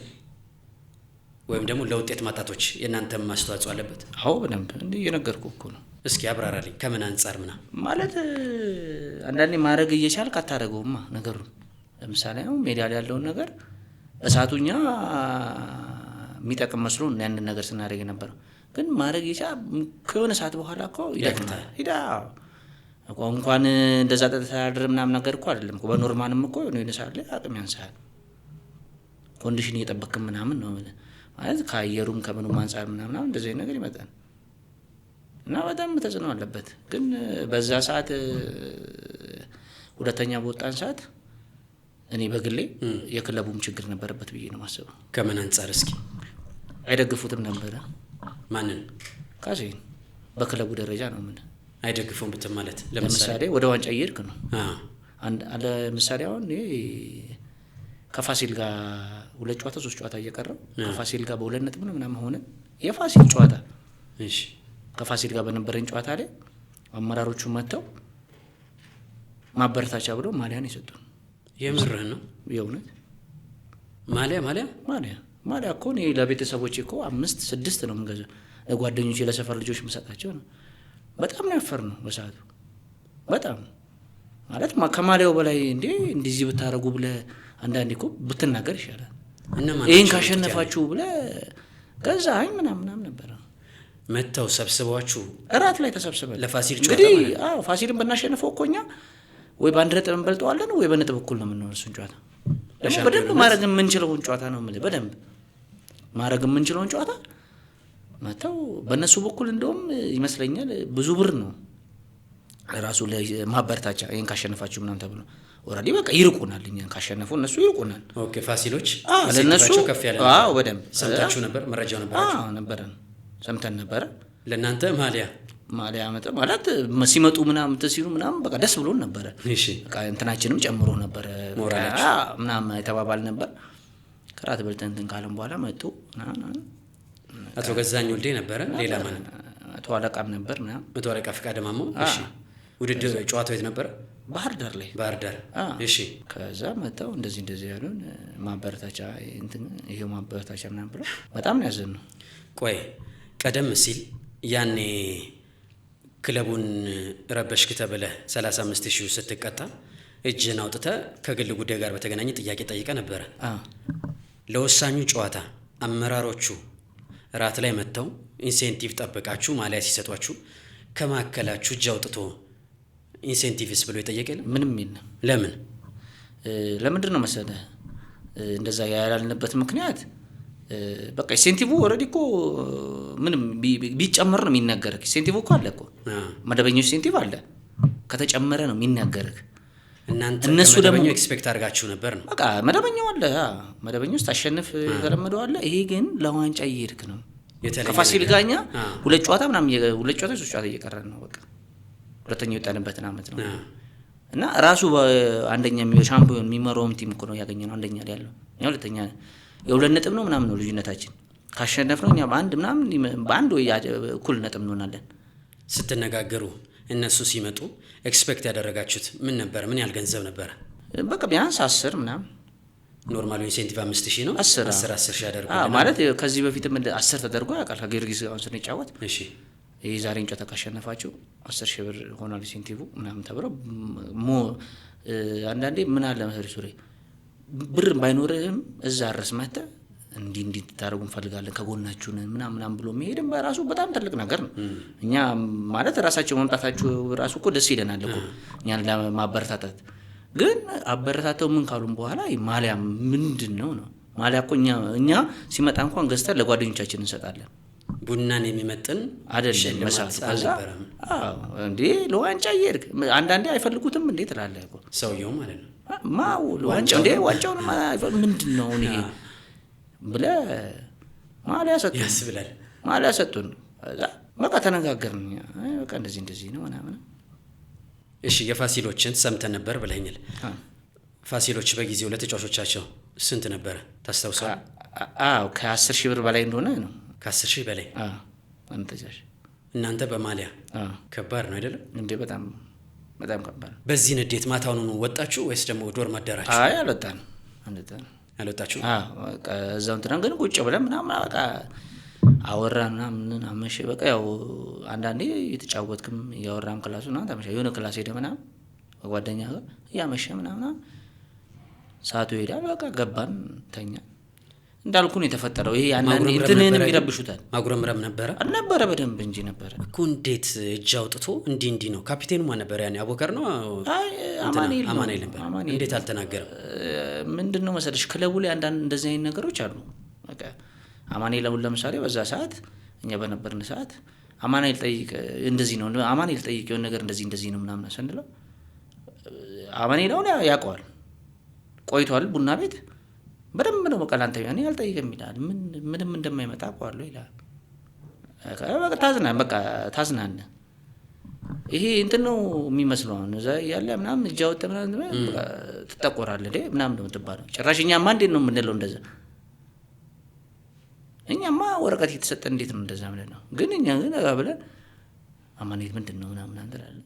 ማን ነው አስተያየት የሰጠው? ከሌ ነው ብለው ነጥብ የሚያዝ ነገር ነበረ በጊዜው። በቃ ያው ማለት ተነስተህ እኮ ስትሰጥ እኮ ያው የለ እንደ ያውቀዋል ማን አስተያየት እንደሰጠ ምናምን ያውቀዋል ማለት ለክለቡ አይመስላቸውም እነሱ ማለት እዛ ጋር የምታነሰው እንትን ምናምን ለክለቡ አይመስላ በሌላ ነገር ነው እነሱ እንትን የሚሉት የሚረዱበት መንገድ እና እንደዚህ ስንል ይሄንን እንደውም እኔ የተረዳሁት ከአማኑኤል ነው።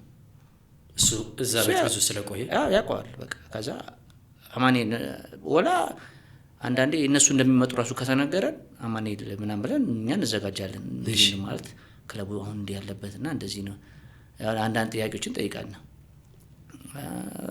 አረ ይቅርብ ነው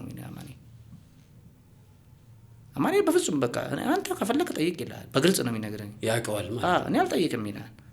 እኔ ካፒቴን ነኝ ምናምን እኔ አልጠይቅም አልፈልግም ነው የሚለው። መቶ አለቃ ፍቃደ ማሞና አቶ ገዛኝ ወልዴ ሶስታችሁን ወይ አራታችሁን ያንን ጀማ በግል አናግሯችሁ ያውቃል? አያውቁም። ልጆች እንዲህ ያለ ነገር ሰምተናል ይሄ ነገር እንዴት ነው ብሏችሁ ያውቁ? አያውቁም። በቅጣት ነው በቃ ደብዳቤ ነው የሚደርሰው እንደዚህ የለም እንጂ እንደ አባት ኑ ብለው እንደዚህ መምከር ነገር የለም? አይ እኔ ላይ እስካሁን እኔ እንደዚህ ያለኝ የለም። ያው ያንተ ያ ጀማ እርስ በርስ ስለምታው እነሱንም የለም። ግን ምናልባት ቀደም ሲል አቦከር ናስር አሰልጣኝ ካሳ ያራጌ ለእናንተ የመንገር ነገር ነበረ። እነሱ እንደ አባት እንደ መሪ ቢነግሯችሁ የተሻለ አልነበረም? በጊዜው ቢያወሯችሁ ላይ ያሉት እንዴ በጣም አሁን ዝም ብለህ ስታስበው በጣም ነበር እንጂ መረጃ ይኖራቸዋል። እኔ ማለት ስለእናንተ መረጃ አላቸው። ታዲያ ለምን ጠርቶ አላናገራችሁ? እኔ እንጃ። ግን ብቻ ጤናማና የሆነ በቃ ጥሩ እንትን ነው። እኔ ለክለቡም በተወሰነ መንገድ እንትን ይላል ብዬ ማሰበው እኔ መቶ አለቃ ነው። ምን ይላል ብለህ ያስባል? ለክለቡም እንትን ይላል በቃ በተጫዋችም ምናምን ነገር የሆነ እኔ ከተለያየ ሰውም ስሰማ በቃ ክለቡ የተሻለ ነገር እንትን እንዲል የሚፈልግ ሰው ነው መቶ አለቃ ፍቃደ ማሞ ማለት ነው። ምን ትሰማለህ? ለምሳሌ ፖዚቲቭ ነገር ማለት በቃ ተጫዋች እንዲጠቀም ይፈልጋል። ክለቡ የተሻለ ደረጃ እንዲደርስ የሚያደርጋቸው ነገሮች አሉ። እኔ በምሰማው ነገር በቃ በጣም ጥሩ እንትን እንደሆነ ነው የምሰማው። አቶ ገዛኝ ወልዴስ? እኔ ስለሱ በጣም ምንም ጥሩ ነገር አልሰማም። ስለሱ ስለቀጣ እንዳይው መቼም አይ በፍጹም። ለምሳሌ ምን አይነት ኔጋቲቭ ነገር ለምሳሌ አካባቢ ገዛኝ ወልዴ ሲባል ምን አይነት ስሜት አለ? ምንም ጥሩ ነገር የለኝም። በቃ እኔ አሁን በራሴም አይቼዋለሁ። በጣም ብዙ ማውቃቸው ስፖርተኞች አሉ። እሺ እነሱም ሰማ የነበረበት ክለብ ምናምን ሰማ እንዳለ ምንም ስለሱ ጥሩ ነገር አልሰማም። እኔ እንደውም የሆነ ስብሰባ ላይ ተገኝቶ ምናምን አንድ ተጫዋች ስሙን አልጠራለን ስብሰባ ላይ እንትን ሲባል እንዴ አንተ ነህ እንዴ ገዛኝ የምትባለው ምናምን ብሎት እንዴ አንተማ በጣም ተንኮለኛ አንተ እኮ ምናምን ብሎታል ይባላል። ወሬ ደረጃ ነው። እና ሌላ ክለብ የተጫወቱ ተጫዋቾችም ስለሱ ሲነግሩኝ እሱ ማለት በቃ ምናምን ነው የሚሉት። በጊዜው የነበራችሁ የቡና ተጫዋቾች አቶ ገዛኝ ወልዴ ሲባል የነበራችሁ ስሜት ምን ጥሩ ነገር የለም። በቃ በፍጹም ጥሩ ነገር የለም። ምን ብለው ነው የሚያስቡት? አሁን ቅድም ያልከው ተጫዋች አለ የተባለውን አይነት ስሜት ነው ወይስ እንዴ? እሱ በስም ነው የሚያውቀው ልጁ። እሺ ምን አለው? ከዛ በስም ነው ስብሰባ ላይ ኧረ እኔ እንደዚህ አይደለሁም እኔ እንደሚባለው አይደለም እንዴ አንተ ነህ እንደ ገዛኝ ወልዴ የምትባለው አለው።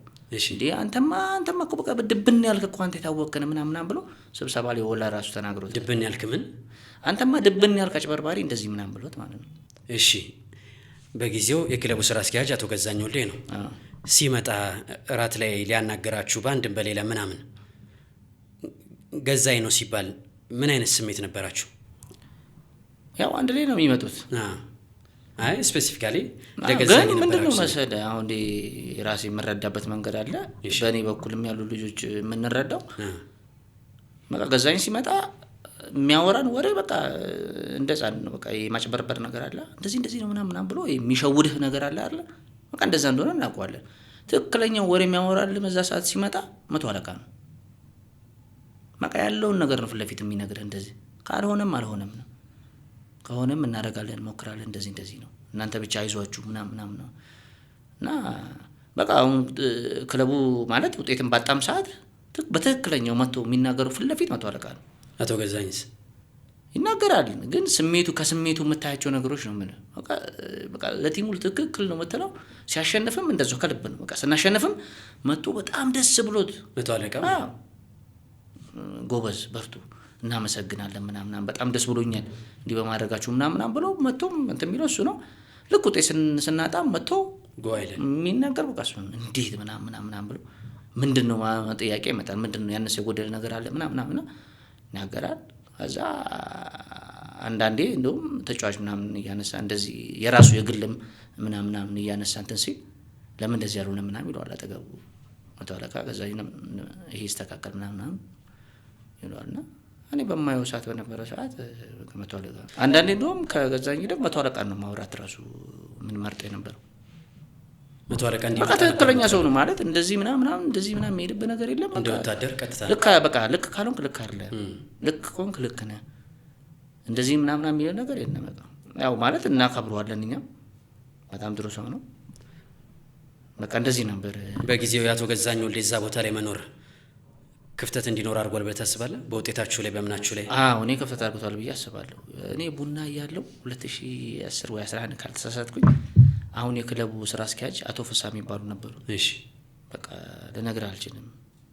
የሚገርሙ ናቸው። አልቆዩም ብዙ፣ ግን የሚገርም ስራ አስኪያጅ ነበር። ከምን አንፃር? በቃ ለጌም ምናምን ሲቀርብ መጥተው ምናምን የሚነግሩን የሚያስረዱ የሚጎለውን ነገር እንድትናገር በነፃነት ምናምን እና አይዟችሁ ከጎናችሁ ነው ምናምን ብሎ እና ይሄ የማሸነፍ መንፈስ ምናምን በቃና ወላ ከጨረስኩ በኋላ በግል ራሱ ስታወራቸው በቃ በጣም የሚገርሙ ሰው ናቸው። ከሚመልሱ ለሚያወሩ ምናምን ችግር የለውም ቢሮ ምናምን እናወራለን እንደዚህ በቃ ማለት በጣም መልካም ሰው ነው። የሆነ ሰዓት ፋሲልም ምናምን ሄዶ ነበር። እኔ ክፍለ ሀገር ላይም ተገናኝተና ምናምን በጣም ጥሩ ሰው ነው። በቃ በጣም ጥሩ ሰው ነው። እና ለክለቡ የሚጠቅመውን በእርግጥ አላውቅም፣ ያው ፐርሰናሊቲ ነው። አቶ ፍስሐ በጣም ጥሩ ሰው ነው። በእኛ በነበርንበት ሰዓት ግን አቶ ገዛኸኝ ለአብዛኛው ተጫዋች ነው የምነግርህ፣ ለአብዛኛው ሙሉ ማለት ትችላለህ ገዛኸኝ ነው የምንለው እኛ። አንዳንዴ እንደነገርኩ ወደ መጨረሻ አካባቢ ላይ ራሱ ካሴ የሆነ ነገር ምናምን ሲል በጣም ጫና እንትን የሚልበት የነበረው እሱ ምክንያት ነበር። እና እንደውም የሆነ ሰዓት ላይ እዚህ ባለፈው አይቼዋለሁ አንተ ብሮድካስት ላይ መጥቶ አይጠይቅም ምናምን ብሎ እንትን ሲል ተመቸዋለሁ። እና ካሴ በጣም ጥሩ ሰው ነው ምናምን ነው፣ ግን እሱ ልክ አልነበረም። አቶ ገዛኸኝ ወልዴ የሰባተኛ ፖድካስት እንግዳ የነበረበትን ቆይታ አይተዋል? አይቼዋለሁ። ስለ ካሴ የተናገረው ነገር አለ። ያልተስማማበት የትኛውን ሀሳብ ነው? እንዳልኩ አሁን ለምሳሌ ካሴ አይጠይቅም እንደ ሌሎች አሰልጣኞች እንትን አይልም ምናምን የሚለው ነገር አለ። እሱ ምንም የማይካድ ልክ በቃ ሀቅ ነው። ግን እንደዛው ልክ ደግሞ በፈለገበት ሰዓት ካሴ እንትን በሚልበት ሰዓት የማይደረጉና እሱ በቃ ማለት ይሄ እንዲወጣ የሚፈለግባቸው መንገዶች ነበሩ። የተጫዋች ምናምን አላስፈላጊ ቅጣቶች ምናምን ነገርና አንተም ተጫዋች ነው በቃ እንዴ ሆኜ እንዴት ነው የሚጫወተው ምናምን ብለህ እንትን እንድትል የሚደረጉ ነገሮች ነበሩ በሰዓቱ። እሱም በግልጽ ነግሮናል ካሴ በቃ አቅሙ በላይ እንደሆነበትና ምንም እንትን እንደማይችልና በቃ እሱ እንደውም ጭራሽ የሚለው የነበረው እንደውም በቃ ክለቡ እንረዳው ነበር የሚለው የነበረው። ጭራሽ ጫና እንደነበረበት ይነግራችሁ ነበረ ለእናንተ? አይ ጫና ሳይሆን ሲጠይቅ እንትን እንደማይለት ምናምን ነገሮች ነበሩ እንደማያደርጉለት። ከዛ እሱ ደግሞ የሚያስባቸው የነበረው ነገር በመልካም ነገር ነው። በቃ እንደዚህ ነው በቃ እኛ ብቻ ክለቡን እናግዝ እንዲናርግ ምናምን ይላል። በቃ ያው ማለት ተጫዋች ባይፈልግም ተጫዋች ያለ መረዳት የነ አቶ ገዛኸኝ ወልዴና እዛ አካባቢ የነበረው አመራር አሰልጣኝ ካሴ አራጌ እንዲቆይ አይፈልጉም ነበር ብለም አስባለሁ እኔ። ወደ መጨረሻ አካባቢ ላይ ሲያረጉበት የነበረው ነገር ልክ አልነበረም። ለምሳሌ ከተጫዋቾች ውጪ በምን ያየው ነገር? ለምሳሌ አሜሪካ ደርሶ ሲመጣ የሚፈልጋቸውን ተጫዋች ስም ዝርዝር አስገብቶ ሄዶ ሲመጣ አባረሩበታል። መረጃው ነበራችሁ እናንተ እነማንን ይፈልግ እንደነበረ? ራሱ እኮ ተናግሯል እኮ ካሴ ራሱ ያባረሩበትን ተጫዋቾች ራሱ እንደሚፈልጋቸው ምናምን ወረቀት አስገብቶ እሱ ሄዶ አሜሪካ ሲመጣ አባረሩበታል ምናምን። በቃ ብቻ ተጫዋች ከሆንክ ነገሩ ይገባሃል። በቃ አንዳንድ ቅጣቶች የሚመጡ ቅጣቶች አያስማሙ። እናንተን ካጠፋችሁት ውጭ የሚመጡ ጥፋቶች በአንድም በሌላም እሱን ለመንካት ነው ብለህ ታስባለህ? በቃ ከሚጫወት ተጫዋች ላይ ምናምን ነው እንትን የሚለው በቃ ከዛ ይሄ ድግግሞሹ ሲመጣ እንትን እኮ ነው በቃ ማመጽ እንትን ማለት ነገር ትፈልጋለህ። እኔ እነሱ ከሱ ጋር ምን አይነት እንትን እንደነበራቸው አላውቅም። ወይ እሱ ጥሎ እንዲሄድ ይሁን በቃ ምናምን ብሎ ከናካቴው እንትን ይሁን እኔ ራሳቸውን ለማሸሽ ማለት ነው እኛ አይደለም ራሱ ነው እንትን ብሎ ሄደው አይተ ነገር እንዲባል ይሁን ብቻ ሲደረግ የነበረው ነገር ልክ አልነበረም በሰዓቱ። እኛ እንደ ተጫዋች ስለሆነ እዛው የምናየው ነገር ነው ልጆቹ ላይ ምናምን እሱም በቃ ከአቅሙ በላይ እንደሆነበት ግን እንደዛም ሆኖ እሱ የሚለው የነበረው በቃ ክለቡን እንትን በለው ነው ቀና ግዘው የተሻለ ነገር እንደስናደርግ የተሻለ ነገር ይመጣል ያለ እሱ እንደዛ እያለ ተጫዋቹን እንትን ይል ነበረ ማለት ተጫዋቹ የማይሆን ስሜት ውስጥ እንትን እንዳይል ምናምን ይል ነበር። ግንኙነታቸው ጥሩ አልነበረም ብለን መናገር እንችላለን ማለት በደንብ። እናንተም እንደ ተጫዋች ፊልም የምታደርጉት ያን ነበር። ከአንተ ጉዳይ ጋር በተገናኘ ቀደም ሲል ስፈርም የ6 ወር ደሞዝን ቀድሞ እንደሚሰጡ ተነጋግረ ነበር። በዛው ቀረ ማለት ነው ሳይሰጥ ጭራሽ ቀጦኝ ምናምን በቃ እኔም ተውኳቸው ጭራሽ። እሱ ይገርማል እንዴ እኔ ከቡና 14 ላይ ካሴ ከለቀቀ በኋላ ደውለው አሁን የሚመጣው አሰልጣኝ እንደዚህ ነው አልፈለገህምና ከክለቡ ጋር እንድትነጋገር አለኝ። መጀመሪያው ደውለው እሺ ያልኩት ችግር የለው ሄድኩኝ ቢሮ ሄድኩኝ ና አሉ። በቃ እንድትነጋገር ነው የምትነጋገረው ካሴ ከወጣ በኋላ ማለት ነው። እኔ ማለት ውል ከሌለኝማ አንነጋገርም። ውል ስላለኝ ነው። ውል አለ። የስንት ዓመት ውል ነበር? ስምምነት 3 ዓመት ውል ነበረኝ። እሺ እንነጋገር ማለት ያው ማን ይደውልልህ ምን ያህል ምናምን ቡድን መሪው ደውሎ ከክለቡ ጋር ሄደ ጨርስ አለኝ። እንደዚህ ብለዋል። እሺ የመጣው አሰልጣኝ ማን ነበር? ተመስገን ነው። ተመስገን ዳና። እሺ ከዛ ሂጅ ከክለቡ እሺ ምናምን ነገር አልኩኝ። ሄድኩኝ ቢሮ ሲሄድ አገኘው ገዛኸኝ እንደዚህ አይዲ የመጣው አሰልጣኝ እንደዚህ ነው ምናምን ነገር አለኝ። ኦኬ እሺ ምናምን ነገር አልኩት እና መልቀቂያ እንትን እንድትል ምናምን ራስን አዘጋጅ ምናምን ነገር አለኝ። ችግር የለውም አልኩት። ችግር የለውም አልኩት። እኔም የራሴን እንትን ወሰድኩኝ። እንንገር ብለን ነው ምናምን ነገር አለኝ። እሺ ምናምን ነገር ስሙኒ ያልተቀበልኳቸው ምን ይሰጡ ውል እያለኝ ስሙኒ ክለብ ሳገኝ ክለቡን በሰላም ነው የተለያዩት። እንዲህ ውል አለኝ እኮ ስሙኒ ሳልቀበላቸው ደብዳቤ ሳስገባ ጃኬት የቡና ጃኬት ጠፍቶብኝ ነበር ማለት የቡና ጃኬት ሳይሆን ብዙ ልብሶች ምናምን ተሰርቆብኝ ነበር ውጭ ምናምን ተሰጥቶና በቃ አልሰጠን መልቀቂያ አለኝ በጃኬት ምክንያት። የምርህን ነው? በእውነት ጃኬትን? ጭራሽ እኮ ውል አለኝ ምንም አልጠይኳቸውም። ደብዳቤ ሳስገባ በትክክል አልወጣ ማለት ትችላለህ። መብቴ ነው። በቃ ሲጀመር 3 ዓመት ስጡኝ እላለሁ። መብቴ ነው። ከነሱ እኮ ነው የመጣው። 3 ዓመት ስጡኝ አይለቀም እኔ ክለቡ ማለት ይችላል። ከዛ በኋላ የሚመጣልህ እንትን አለ የ6 ወር የዓመት ምናምን ከዛ አንተ የሚመችህን አይተህ እንትን ትላለህ። አቅማቸው አሁን ለምሳሌ ከኛ ውስጥ ከተባለ ውስጥ አሁን ያልወጣ ተጫዋች አለ ከሌላው አይደለም ስሙ አልፈልግም ማለት ደሞዙን እየበላ አለ። በቃ ውሉ ይከበራል። ካልፈለክ አንተ ሙሉን ከሰጠህ ትወጣለህ። 3 ዓመት እንግዲህ ክለቡ ከቻለ እሺ ተስማሙ። ደብዳቤ ሳስገባ ጃኬት የጠፋ እኔ ሱሪና ጃኬትን የተሰጠን። የምርህን ነው? በእውነት ጃኬትና እመልሳለሁ። ሱሪውን ስመልስ አይ ጃኬት እኮ እንዲህ የጠፋብኝ አለ ፈልግ አንተ ፖሊስ ጣቢያ ያልሄድኩት ቦታ የለም። እዛ በቃ ሰው ነው መጨረሻ ላይ ያውዬ ይናምስለው እግዚአብሔር ይስጠውና እንዲህ ነው ማለት ለሰው ደውለው ኧረ ሂድ አለኝ። ምን ማለት ነው ምናምን ነገር አለኝ። ጃኬቱ ማለት እኮ 2 ዓመት 3 ዓመት አልፎ ያለፈው ጃኬት እኮ መልስ የምትባለው በኢትዮጵያ ቡና ሌቭል ነው። ጃኬት አልመለስክም ተብለህ? አዎ ገዛኸኝ ነው እኮ መልስ እኮ ገዛኸኝ እኮ ነው የነበረው ስራ አስኪያጅ። መጀመሪያ ትንሽ የሻከረ ነገር ስላላችሁ እሱን እንደ ጀራፍነት ተጠቅሞት ነው ለመምታት ወይስ ደግሞ እኔ አላውቅም። ምን ፊል ታደርጋለህ አንተ? እኔ በቃ ከሱ ጋር ነገርኩ ስለሱ ምሳማውም አለ የማየውም ነገር ስላለ ምንም ግን ዞሮ ምንም አያገናኘውም ነው ማለት። እሺ አንተ በልህ ጃኬቱን አለቅም ለምን አላልክም? ለምሳሌ አለቅም ለምን አላልክም? በቃ ማለት ሌላ ክለብ መጮት እንደምትችል ስለምታውቅ ነበረም። ከዛ ማራጭ እንትንም አልፈለኩም። እኔ መከራከሩ ሌላ ነገር ውስጥ ምናምን መግባት አልፈለኩም። በቃ ሲለኝ እኮ አልኩ የ6 ወር የዓመት ምናምን አልጠየኳቸው። እሺ ነው ያልኳቸው። በቃ እሺ ያልኳቸው ደብዳቤ ጽፌ ሳመጣ ከዋልኩ ደብዳቤ ጽፌ ሳመጣ እዛ ቱታ ትመልሳለህ ምናምን ነገር አለ።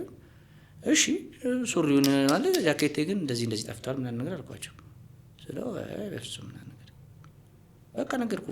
ፖሊስ ጣቢያ ተው ይሄድኩኝ ምናምን።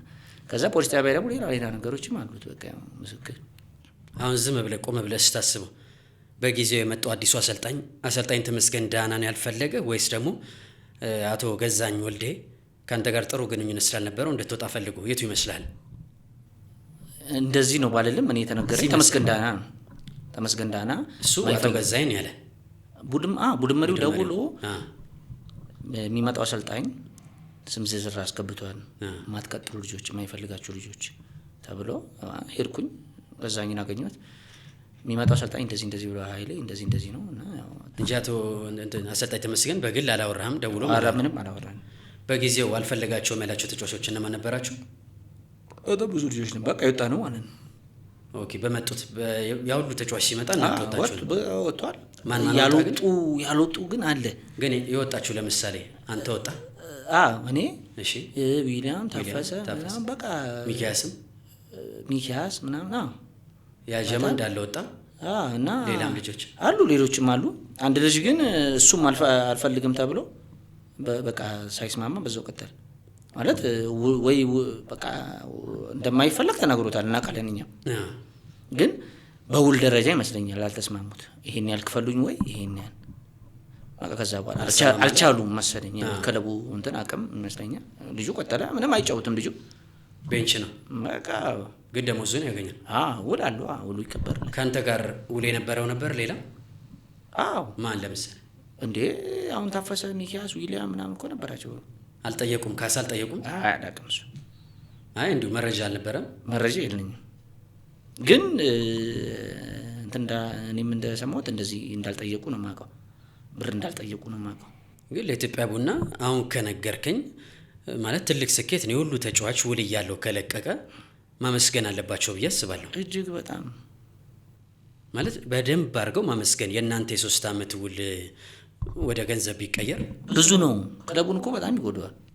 ግን አመስግነው እናመሰግናለን ምናምን ሽኝት ምናምን የለም።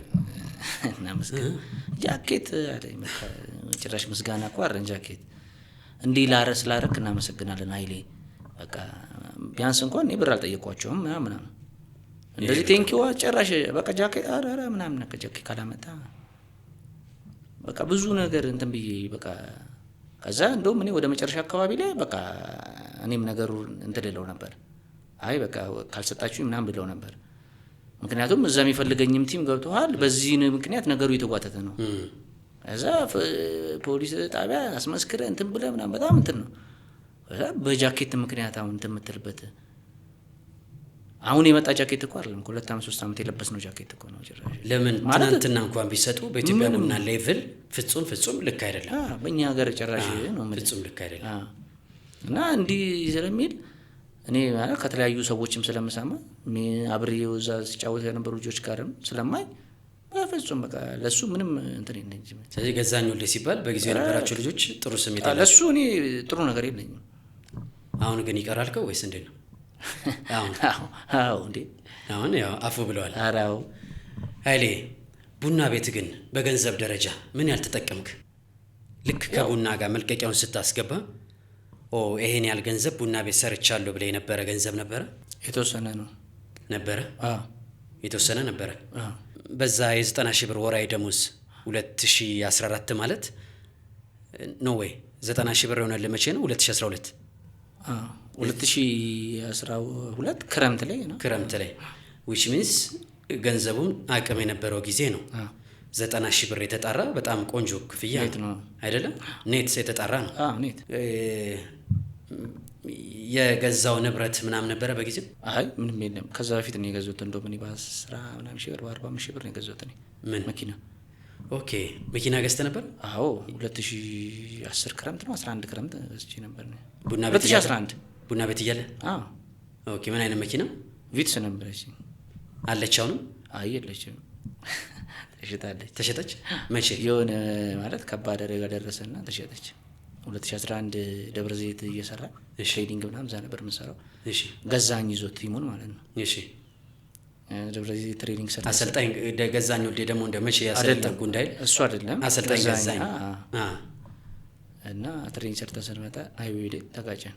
ሃይዌይ ላይ አንተ ይዘው እኔ ይዤው ጋቢና እያሷለች ቃል ኪዳን አለ አሁን ፋሲል የሚጫወተው። እሺ ዲዩፍ አለ በጣም ከባድ ዲዩፍ ማለት የናንተ ኳስ አቀባዩ እነሱን ይዣቸው እየመጣሁ ሰርተን ጨርሰን ይዣቸው እየመጣሁ ገጨኝና ይሄና ከባድ አደጋ ደርሶ ነበር። እንደው እናንተ ላይ ጉዳት አልደረሰም? እኔ ምንም እንትን አላልኩም። እያሱ የሆነ ሰዓት ፌንት ሰርታለች። ጥርሷን እንትን ብሏል። ቃል ኪዳን ከመስጠት ጋር ጥርስ ደምቷል ምናምን ተጋጭቷል። ዲዩፍም እንደዛው ምናምን። ፍጥነት ላይ ነበር ወይስ? ቀን ላይ ነው? ምንም አልቀማመስክም? ምንም ከትሬኒንግ በኋላ ሰዓታን እየመጣ በዛ ሰዓት እንደዚህ አልነበረም እኮ ሰው ቡና ቤት በ10 ምናምን ሺህ ብር ደሞዝ ነበረ ፊት የገዛው 40 ሺህ ብር። ኦኬ ጎበዝ 40 ሺህ ብር መኪና የገዛሁት። ከዛ ምኗ ተመታ ማለት ነው? መኪናዋ በቃ የማይሆን የተጎረ ማለት ከባድ እንትን የደረሰባት እንዳልኩ በእያሱ በኩል ነች። በጋቢና ባለው እሱ ጋር ብረት እንዲህ ዳርና ዳር ብረቶች አለዋል ተጋጭቶ በደንብ ሄደናል። ጎሞ ተሰብሯል እዛ ውስጥ ሻንሲ ምናምን በቃ መኪናው ኦልሬዲ ባይለኛው ተጎድቷል። መስታወቱ ምናምን ኢንሹራንስ አልነበረው? የኔ 3ኛ ወገን ነው፣ የገጨውም 3ኛ ወገን ነው። የገጨኝም ጥፋተኛ እሱ ነበረ። አሰራለህ? አዎ በቃ 3ኛ ወገን አሰራለኝ መኪናው። ከዛ በኋላ ግን መኪናው መቀይዣት ክረምት ላይ እንትን ስለ አልተመቸችኝም። መኪናው ማለት ይደብሸኝ ምናምን ስለነበረ ልክ 12 እኔ ዝግጅት ስገባ በካሴ ሰዓት ሸጥከው? በቃ ብራዘርን ሸጠው ምናምን ነገር አልኩት መኪናውና ያኔ ሄድኩኝ ተሸጠ መኪናው። ከዛ በኋላ መልሰ የመግዛቱ ነገር እድሉ ነበረ፣ ግን ከዛ በኋላ የነበሩት እንትኖች ከባድ ነበሩ። በ45 ሺህ ብር ደሞዝ ቁም ነገረኛ ሆነ ቪትስ ከገዛ መኪና ከገዛ ደሞዝ እጥፍ ሆኖ በ90 ሺህ ብር ደሞዝ ሌላ ንብረት መያዝ ሲገባ ያልያዝከው ምናልባት ቀደም ሲል ያጫወትከኝ ከሜዳ ውጭ ያለው የህይወት ልምምድህ ጥሩ ስላልነበረ ሊሆን ይችላል? አዎ በደንብ እንጂ ቁም ነገረኛ ብትሆን ወጪ ባይኖርብህ። አዎ እኔ አሁን እንዳልኩ እኮ ነው መጀመሪያ አካባቢ ላይ እንትን ያልኩበት መንገድ በጣም የሚገርመኝ አሁን ላይ ቆም ብዬ ሳስበው በቃ እንዳልኩ ነው። ኮንዲሽን በጣም ነው የምጠብቀው ከካምፓል በጣም ምናምን ከዛ በኋላ ነው በቃ ነገሮች የተቀያየሩት። ከዛ በኋላ ደግሞ እንደዛው በተቃራኒው ደግሞ ጭራሽ ኮንዲሽን የሚባልም እስከዚህም ሆነ ከመዝናናቱ ምናምን ነው። ሰው ወደ ኤልፓ እስክትወጣ ድረስ ምንም አይነት ንብረት በቡና ቤት አላፈራም አይደለም። በቃ መኪናውን ሸጥኩት። በቃ የመግዛት እንትኑ ምናምን ነበር። ጥሩ አውጥቶ ለነበረ በጊዜው መኪናውም ሲሸጥ ማለት ጨምሮ ለመግዛት ይሆን ነበረ። አዎ አይ ከዛ በኋላም አይቻለሁ ለመግዛት ብዬ እሺ አይቼ ነበር። ሌላ መኪናም ሳይ የሻንሲው የተመታ ነው ምናምን። ከዛ በኋላ ይሄ በደንብ ተከታትሎ እንትን ማለቱ በቃ እኔም ወጪው ስላለ ያጀማም ያዘ። አዎ ችላ አልኩት። እጂም ምናምን መከታተልበት ሰዓትም የለኝም እኔ። ያጀማ ግን አራታችሁ 3-4 ምለው ያው ፈረቃው ስለሚለያይ ብዬ ነው። መኪና የነበረው አንድ ሰው ብቻ ነው አይደል? አዎ አንድ ሰው ብቻ ነው። መኪና ስለመግዛት ቤት ስለመግዛት አሁን ያለን ወጣትነት የኤነርጂያችንን ፖዚቲቭሊ ለመጠቀም ብሎ አንድ የሚነሱ ጨብሲው ላይ እንኳን የሚነሱ ሀሳቦች አልነበሩ ማለት የሆነ ህልም ምናምን። አይ እንዲህማ አንተ ስትል ታወራለህ እኮ መኪና እንግዛ ምናምን በቃ ታወራለህ እኮ እንደዚህ ተግባሩ ላይ ነው ገብቷል። ተግባሩ ላይ ማለት አሁን እንደዚህ ታወራና ከዛም ደግሞ ታወጣለህ ታወራለህ። እንደዚህ የሆነ ነገር እኮ እንትን ማለት መቻል አለብህ። ካወራ በኋላ እንደዛው ልክ ብሩንም ታወጣዋል ስለምትዝናና ምናምን ብሩም ስለሚወጣ ያው ተቀማጭም የለም። ደውሎ ቸገረኝ ምናምን ለሰዎች የመስጠት ነገር ነበር። ከማከላቸው አንደኛው ገንዘብ እንደማይበረክትለት አውቃለሁ። በግል እንደ ኃይሌ ለሰዎች ገንዘብ የመስጠት ነገር ነበር። ማበደር ነው ወይስ እንዲሁ መስጠት? እንዲሁ ማለት ብዙ ብር ካልሆነ ትሰጣለህ። በማበደር ደረጃም ደግሞ የተወሰነ ብር ምናምን ታበድራለህ ምናምን። በጊዜው ለገንዘብ የነበረ አስተሳሰብ ስለ ገንዘብ የነበረ እይታ እንዴት ያለ ነው? በዛ ሰዓት እንደዚህ ነገር የለም ጭራሽ ስለ ብር ምናምን በፍጹም እንደዚህ የለም። አሁን ጭራሽ እንዳሁኑ ጊዜ አይደለም። በቃ አንዱ ከፈለገ በቃ ትሰጣለህ ብር ምንም ችግር የለም። ጭራሽ ኃይሌ ቸገረኝ ምናምን ከተባለ ከተደወለ ኧረ ምንም ችግር የለም። በቃ ለብር ጭራሽ በዛ ሰዓት ምንም እንዳታስብ ማለት እኔ ጊዜውም አይደለም ብዬ ነው የማስበው። በዛ ሰዓት እንደዚህ አይነት ጊዜ አልነበረም። አሁን እኮ ብፈልግ እንዴ የተወሰነ ብር እንኳን በዛ ብዙ ብር አይደለም የተወሰነ ብር 1000 ብር 2000 ብር ለመጠየቅ እኮ ስልክ ምን ያነሳለች ነው። በዛ ሰዓት እንደዚህ ስለ ብር ምንም ነገር የለም። በቃ መብላት፣ መጠጣት፣ ማጥፋት፣ ኢንጆይ ማድረግ ወጣትነት ነው ጊዜ ነው ብሎ ኢንጆይ ነው የምታደርጉት። የአለባበስ እንትን ግን እንዴት ነው? እኔ አልጨነቅም። የመጣውን ፋሽን ምናምን የመከተል እንደዚህ እኔ እንትን አልጨነቅም። ከዚህ ከምግቡ ከመጠጥ ውጪ ከፍተኛ ውጪ ምን ላይ ነበረ?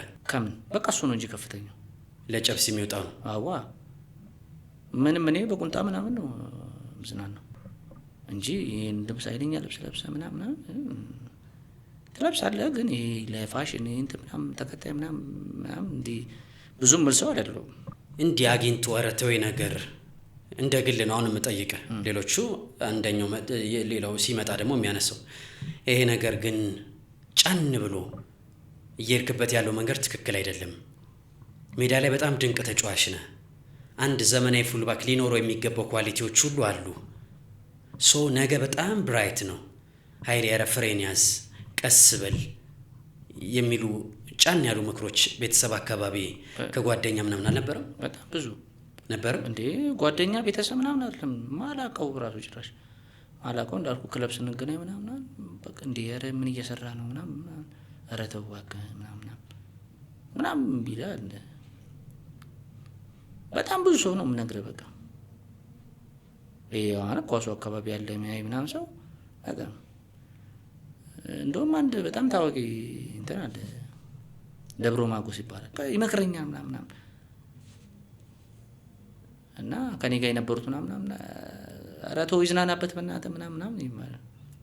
ከሆነ በኋላ ገባኝ። በቃ ይሄ ማለት የሚነግረኝ ነገሮች በንጋታው ምናምን ተስለው ምናምን ገባኝ። የሚነግረኝ ነገር በቃ ግልጽ ነው። መቼ ነው የገባ? በቃ ማለት ረፍዷል ነገሩ። ደብረ ማጎስ የት እያለ ማለት ነው እሱ? አይጮትም ምናምን ደብረ ማጎስ። የት አግኝቶ ነው? ደውሎ አግኝቶ ነው አይደለም? መዝናኛ ቤት። ኦኬ መዝናኛ ቤት ስላ እኔ በስም ነው የማውቀው። ብዙ ነገር ይነግረኝ ነበረ። በቃ ስለ ኳሱ ምናምን ያወራኛል ምናምን ኳሊቲንም ይነግራል። በደንብ አንተ አታውቅም እንዴ ስለራስህ ምናምን ይለኛል። በቃ ሁሌ ነው በቃ ነገርኩ። እኔ ስገባ እዛ አለ ካበውን ካሉ ጓደኞች ጋር እንደውም ይጣላል። ለምንድን ነው እንደዚህ የምታደርጉት? ልጁ ለምን አትመክሩትም? እንደዚህ ሲሆን ምናምን ሲል ሆነ ቀሌ በቃ እኔም ገባኝና ከዛ ቆይ እንደውም ምናምን ብዬ አወራሁት። እሱ ነው ከዛ አወራሁ። በቃ በጣም ብዙ ነገር አወራሁ። ቡና ቤት እያለ ማለት ነው።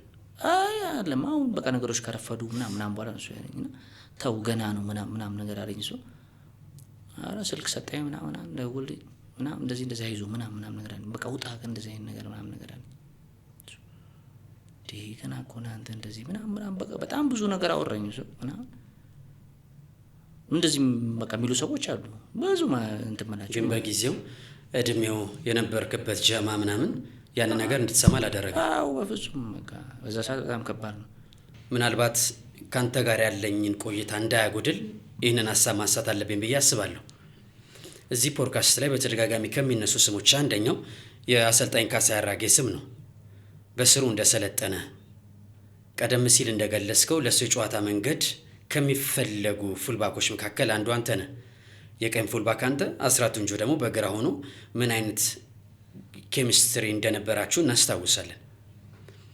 እስኪ የፉልባክነት ሚና እንደነበረው የካሳዬ ቡድን ውስጥ የፉልባክነት ሚና እንደነበረው እንደ አንድ ኃይሌ ገብረትንሳኤ አሰልጣኝ ካሳዬ አራጌ እንድትገልጽልኝ ይፈልጋለሁ።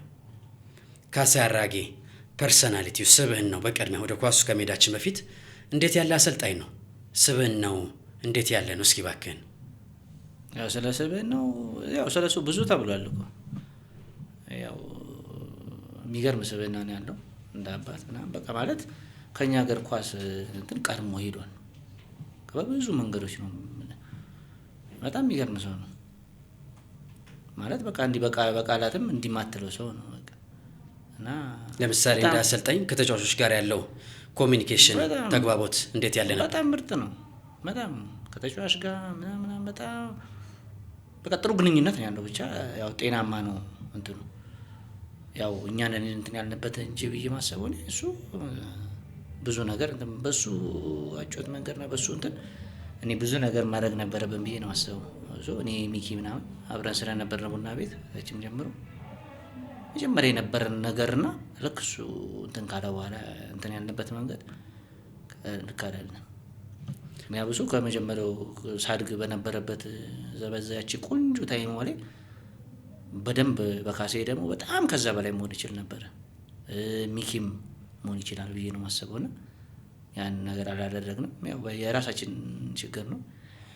ለሱ ይሄ ነገር እንትን ባይለው ባይገባው ግን ብቻ ጥሩ አሰልጣኝ ነው። ከዚህ ከትሬኒንግ ሴሽኑ ጋር በተገናኘ እንደ ሌሎች አሰልጣኞች ሩጡ ዝለሉ እንዲህ ነገር አይለውም ወይም ደግሞ የተራራ ምናምን ይባላል በእኛ ሀገር በተለምዶ።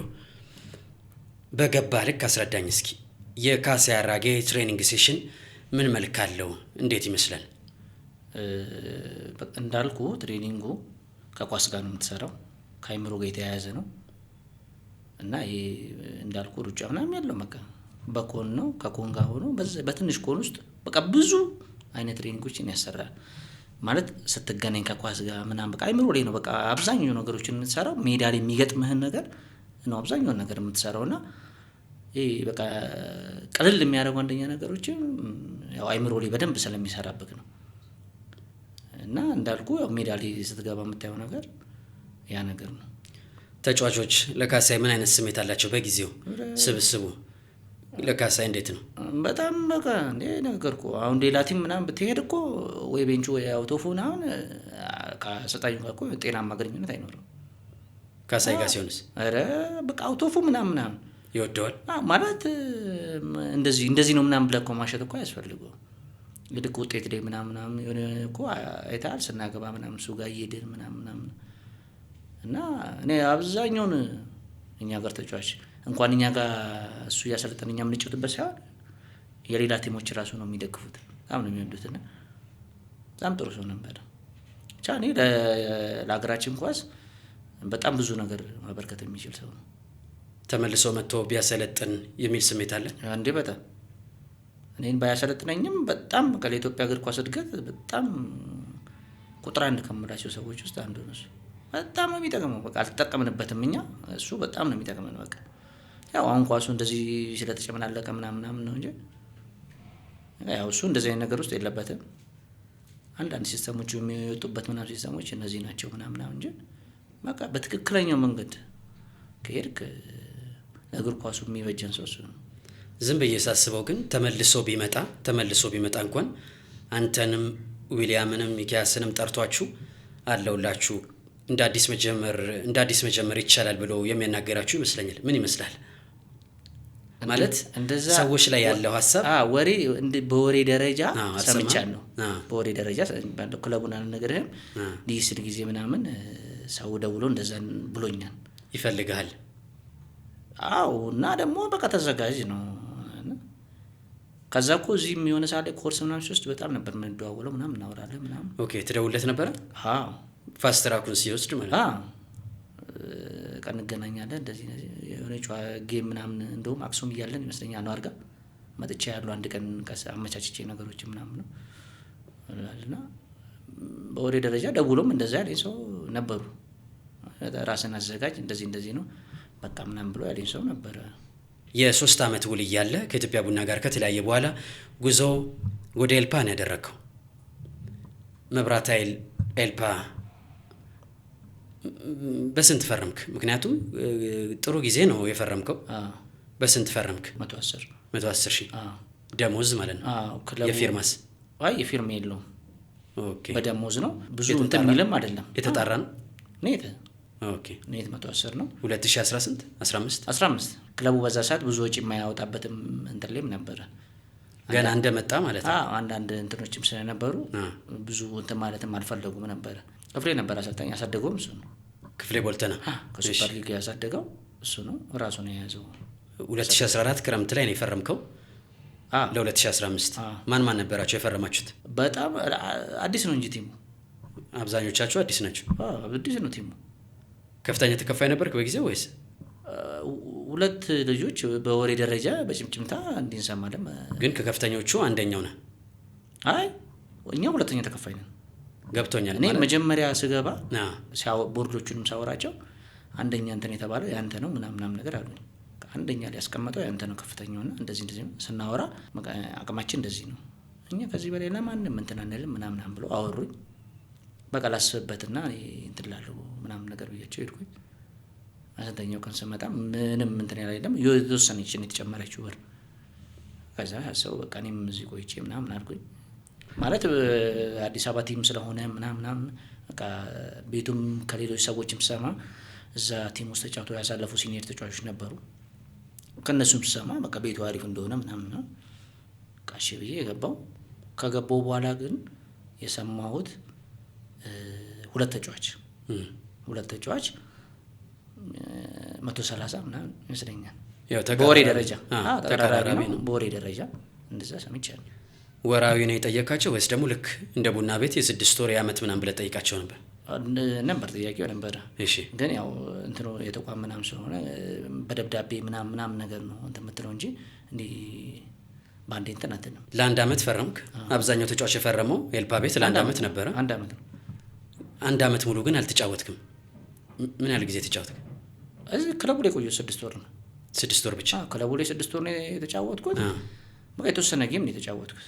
ምን ተፈጠረ? በተጠበቀው ልክ ለምን አልተጫወትክም? አይ በቃ ሰውየው ጋር ማለት ከክፍሌ ጋር ጥሩ ነገር አልነበረም። መዛሉ ከምን አንፃር? የሆነ ጨዋታ ሲቲ ካፕ ላይ ከቡና ስንጫወት አዲስ አበባ ስቴዲየም ተጎዳው ነኝ። ዋንጂ አካባቢና እንትን እያልኩኝ ምናምን በቃ እሱ አንተን ነው እንትን ምለው ምናምን አንተን እንትን ምትል ምናምን ይሄ ነበር። እኔ በራሴ ደግሞ የሆነ ሰዓት ላይ ልክ ውድድር ሊጀምር አካባቢ በቃ እንትኑ በቃ ከማሰበው በላይ ሆነ። እያመመኝም እሰራበት ነበር እኔ። ከዛ መጣሁና በቃ አስፈቅጄው ነገርኩት። እንደዚህ ነው እንዲህ እያመመኝ ነው ቀይሳጋ ሂጄ ልታከም የተሻለ እንትን ልበል ምናምን ነገር አልኩት። እሺ ሂድ ምናምን ነገር አለ። በቃ አዲስ አበባ ስንመጣ በዛው ከኛ ጋር ትሄዳለህ ነበር እንትና ነኝ ባህር ዳር ውድድሩ ባህር ዳር ነበር። እሺ ይሳጋ ምናምን እንትን አልኩኝ። በቃ በጣም አሪፍ እየሆነ መጣ። ሄድኩኝ እዛም መስራት ምናምን ጀመርኩኝ። 2 ጌም ነው ምናምን አለፈና በ3ኛው ጌም መጣሁ እኔ ወደ ሪትሙ። ከዛ የሆነ ጨዋታ ላይ ቀይሮ አስገባኝ ምናምን እየተመራን ገባው። እኔ በቃ ማሸነፍ እንችል ነበር እሱን ጨዋታ ከዲቻ ነው አስተውሳለሁ። ጥሩ ሆነን ምናምን ኳሳተን ምናምን አቻወጣ ምናምን አለቀ ምናምን። ወደ ሆቴል ስንሄድ ምናምን ልክ ሰርቪስ ወርደ ምናምን እየገባን እያለ ጠራኝና እንደዚህ ነው የምፈልገው፣ ካንተ የምፈልገውን አግኝቻለሁ፣ እንደዚህ ነው በቃ እንደዚህ ነው፣ ራስህን ጠብቅ ምናምን ነገር አለ። ያለ ችግር የለም ኮች ምናምን ነገር አልኩት። በቃ እኔ አንደኛ ምርጫ እንትን ያልኩ ለዛ ነው ምናምን ነገር አለ። እሺ ገባ ምናምን ትሬኒንጋችንን መስራት ጀመረን ምናምን። ልክ የጌሙ ቀን ፕሪማሽ እንትን ሲል ደገመው። እሺ ንግግሩ ማለት ነው። አይ ቲሙን ደገመው በቃ ኦኬ 11ን ደገመው። አንተ ቤንቾክ እሺ አይ የለም አዘባ የለም በቀጣይም ጨዋታ የለም በቃ ቤንች ነው። አይ የለም አዘ የሆነ ቀን እንደውም መከተሉን ገዛኝ እንደዚህ ነው አስራው አይ እስቲ እኔም እንትን ልዋለሁ ምናምን ያየው ነው አወራዋለሁ እስቲ እኔም ወይ ደግሞ ጠርቶም እሱ እንትን ይላል ምናምን ነገር የለም። ከዛ እኔ ምን አይነት ክፍተት እንደተፈጠረ እኔ አላውቅም። ከዛ በኋላ የሆነ ጨዋታ ላይ ቢሮ ተጠራሱ። የውጤት ቀስ ውስጥ ነበር ቢሮ ተጠራ ምናምን አንተ ከዛ ሲመለስ የሆነ ጨዋታ ላይም እንደዚሁ ቀይሮ አስገባኝ። አቻወጣን ይመስለኛል ድሬዳዋ ላይ ምናምን ከድሬዳዋ አቻወጣን። ቀጣይ ጨዋታ ቤስታ ተጫወትኩኝ ምናምን በቃ እሱ እንትን ተባለ ተቀነሰ። ቡና የነበረው እሺ ከዛ አማሽ አለቀ ምናምን። ልክ ሁለተኛ ዙር ዝግጅት ልንገባ ስንል ጊዜ ደውለው እኔ ሄኖክ ምን ያልተሾመ 6 ልጅ ምናምን ብቻ እንደዚህ ተባለ፣ ቢሮ ትፈልጋላችሁ እንደዚህ። ምን ያልተሾመ አንተ ሄኖክ አየለ ያዋሳው ማለት ነው ስትራይከሩ። እሺ ምስሊ 6 ልጅ እሺ። ከዛ ተጠራም ቢሮ ስናወራቸው እንደዚህ ነው አሉ። አሰልጣኙ እንዲህ ብሎና ምናምን ምን ብሎና አሰልጣኙ ባቀረበልን እንትን ወረቀት መሰረት ባስገባው ወረቀት አልፈለጋችሁ ማለት ማትከተሉ ልጆች ምናምን ነገር አረ ሀፍ ላይ ማሽ ላይ ቶሎ ይለውና ምን ያህል ሄኖክ ምናምን የሚጮቱ ናቸው። ሄኖክ ስኮር የሚያደርግ ነው ምን ያህል ጥሩ ፐርፎርማንስ ላይ ነበር በጣም በቃ ተባለ። አይ እኛ ጮት እንፈልጋለን፣ ቲሙ ማገዝ እንፈልጋለን። እኔ ምን ላድርግ አለ። አቶ ሲሳይ ነበሩ ክለብ ወዘሰ ስራ አስኪያጅ። እኔ ምን ላድርግ እኔ የተባልኩትን ነው የምሰራው እንደዚህ ኦኬ ነው እሺ ተባለ። ሄደን እኛ ከዛ እኔ ደወልኩለት። ከዛ ሰላም ነው እንደዚህ አይ እንዴት ተብሎ ነበር ምናምን ነገር ስለው አረ እኔ በፍጹም አለኝ እኔ ያወቅኩ እንዴት ምናምን ነገር አለ። ስራ አስኪያጁ ስጠይቅ እንደዚህ ቢባል ምንም ነገር የለም። በቃ መጨረሻ ላይ ክለቡም ጠራን።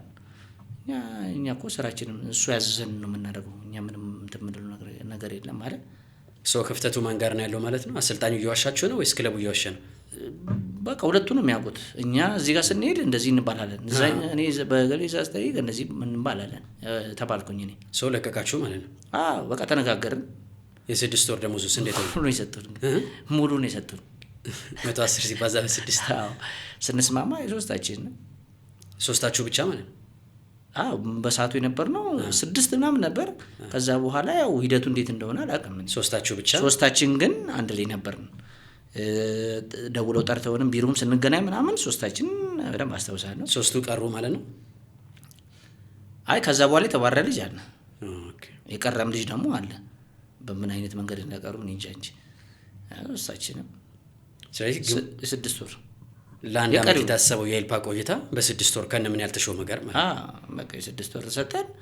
ውላችን አከበሩልን። በቃ ተለያየን። ከዛ በኋላ ደብረ ብርሃን እንቀጥላለን። ወደ ደብረ ብርሃን ከመሄዳችን በፊት እዚሁ አዲስ አበባ እንቆይና አውቶቡስ ተራ ነው ያለነው። ደብረ ብርሃን ላምበረት ነው መሰለኝ። ወደዛ ከመሄዳችን በፊት ኃይሌ ገብረትንሳኤ ኢትዮጵያ ቡና ቤት ሜዳ ላይ ምንም ጥያቄ የለውም ጎበስ ፉልባክ ነው። በብሔራዊ ቡድን ደረጃም እስከ መጠራት የደረሰ ቦታው ላይ ጥሩ ነገር አለ። ትልቁ ያንተ ችግር እንደዚሁም ደግሞ የእናንተ ጀማ ከሜዳ ውጭ ያለው ነገር ነው። የቡና ቤቱ ከሜዳ ውጭ የነበረው የህይወት ልምምድ ኤልፓ ቤትም ተከትሎ መጣ ወይስ ደግሞ ሙሉ ለሙሉ አቁምክ? አንድ ሁለቴ ማለቱ ነገር ሙሉ ለሙሉ አይደለም፣ አልቆመም። ማለት ቀንሷል፣ ግን ሙሉ ለሙሉ አይደለም። ለቡና ቤቱ አይደለም። ምክንያቱም ቡና ቤት ራሱን የቻለ ጀማ ነበረ። ኤልፓ ቤትስ እንዴት ሆነ? አይ የለም እንደዚህ የለም። ሙሉ ለሙሉ አይደለም። በቃ እየገደብክ ከጌም በኋላ ምናምን ትንሽ እንትን ብለህ ምናምን እንገባለን ምናምን እንጂ ብቻህን ነው ወይስ ያንን ጀማ ታገኘው ነበር? አይ የለም፣ አንገናኝ። በቃ ቡና ቤት ጨረሳችሁ።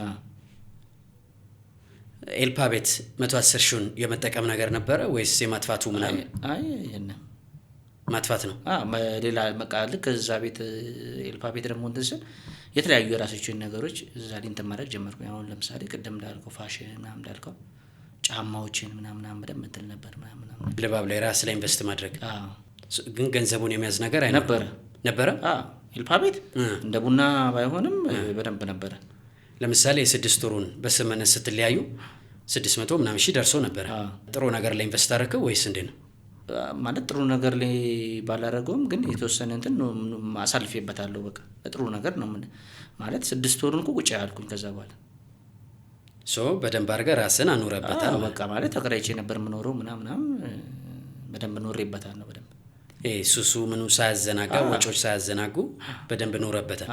ብሩን ማለት በቃ ተጠቅሜበታል ነው ጥሩ ነገር። ያንተ ነገር በጣም የሚያሳስበኝ የሚያመኝም ጭምር አንዳንድ ኃይሌ ገብረትንሳኤ ሲባል ውስጤን ትንሽ የሚረብሸኝ 2010 የዛሬ 8 ዓመት ነው ኳስ መጫወት የጀመርከው በዋናው ቡድን ደረጃ። እድሜ ለኢትዮጵያ እግር ኳስ በጣም ገና ነው። ያለህን አቅም አስታውሰዋለሁ። ከአህመድ ሽሬላ በኋላ በኢትዮጵያ ቡና ቤት የተመለከትኩት በጣም ይመሳል። ለነገሩ ቡና ፉልባክ ይወጣለታል። አሁን እንኳን የሰፈረ ልጅ በፍቃዱ ቡና ቤት ጥሩ ነው፣ ፉልባክ ይወጣለታል። ሽሬላ ነበረ፣ ከዛ ተርሚኔተር ነበር፣ ከዛ አንተ መጣ፣ አሁን በፍቃዱ አለ። በቶፕ ደረጃ የተጫወተው ኃይሌ ገብረትንሳኤ ቡናና ኤልፓ ቤትን አልፎ ለሌላኛው የፕሪሚየር ሊግ ቡድን ይፈርማል ተብሎ ሲጠበቅ ባልጠበቅኩት መልኩ ዜናውን ስሰማው ራሱ ማለት ዜና ኃይሌ እኮ እንዲገባ ዜናውን ትፈልጓለህ ሲባል ደንግጫለሁ። እንደ አንድ ስፖርት ጋዜጠኛ እንደ አድናቂም ጭምር የነበረን አቅም ስለማውቀው ለደብረ ብርሃን ፈረመ ሲባል የሆነ ሾኪንግ ሞመንት ነበር። ማለት በጣም ደንግጫለሁ። ምን ተፈጠረ? ያ ኃይሌ ገብረትንሳኤ ያ ጎበዙ ፉልባክ ያ ኮሪደሩ የማይበቃው ፉልባክ ምን ተፈጥሮ ነው? ፈላጊ አጥቶ ነው ወይስ ታፔላ ተለጥፎበት እሱ እኮ ጠጪ ነው ሱሱ ምናምን ተብሎ ነው? በምን ምክንያት ይመስላል? በግልጽ ንገረኝ። ከቡናና ኤልፓ ወጥተህ ደብረ ብርሃን የፈረምከው ነው በችሎታ ሳይሆን እንዳልኩ እኔ በቃ እየደወሉ እንደዚህ የሚያወሩኝ ምናምን ሰዎች አሉ። ምን ብለው? በቃ እንደዚህ ማለት የሆነ ቲም እኔ አላውቃቸውም በእርግጥ እና እነሱ ይሄ ስጫወት አይተው ምናምን ብቻ የሆነ የተሻለ ቦታ እንድጫወት ራሴንም እንትን እንድል የሚሉ ሰዎች ነበሩ የሚጥሩ እና ለማስገባት ምናምን ሲሉ ለነሱ የሚመለስላቸው መልስ ለኔ በቃ እንደዛ ነበረ። እሱማ ጠጪ እኮ ነው እንደዚህ ሰው ጠጪ ነው ሱሰኛ ነው የሚለው ታፔላ ጠጪ ነው ምናምን ነው። ደብረ ብርሃን 2016 ክፍያው መጠየቅ ራሱ በጣም ከባድ ይመስለኛል። እርግጠኛ ነኝ 10 ምናምን ሺህ ነው የሚሆነው። 10 ምናምን ሺህ ነው። የተጣራ ስንት? እኔ ሄኖክ ምናምን ስንት? ሄኖክ አየለም ጋር ደብረ ብርሃን ሄዳችሁ? ከሱ ጋር ተገናኘን።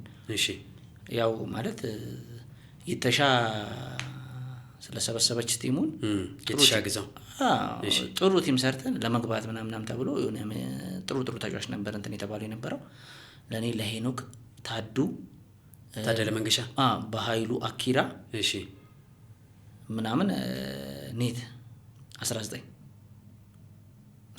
ከፍተኛ ተብሎ ማለት ነው። ቀያውኛ ተጫውተን ፕሪሚየር ሊግ ናቸው እንዳላቸው በቃ ተብሎ እንደዛ ነበረ።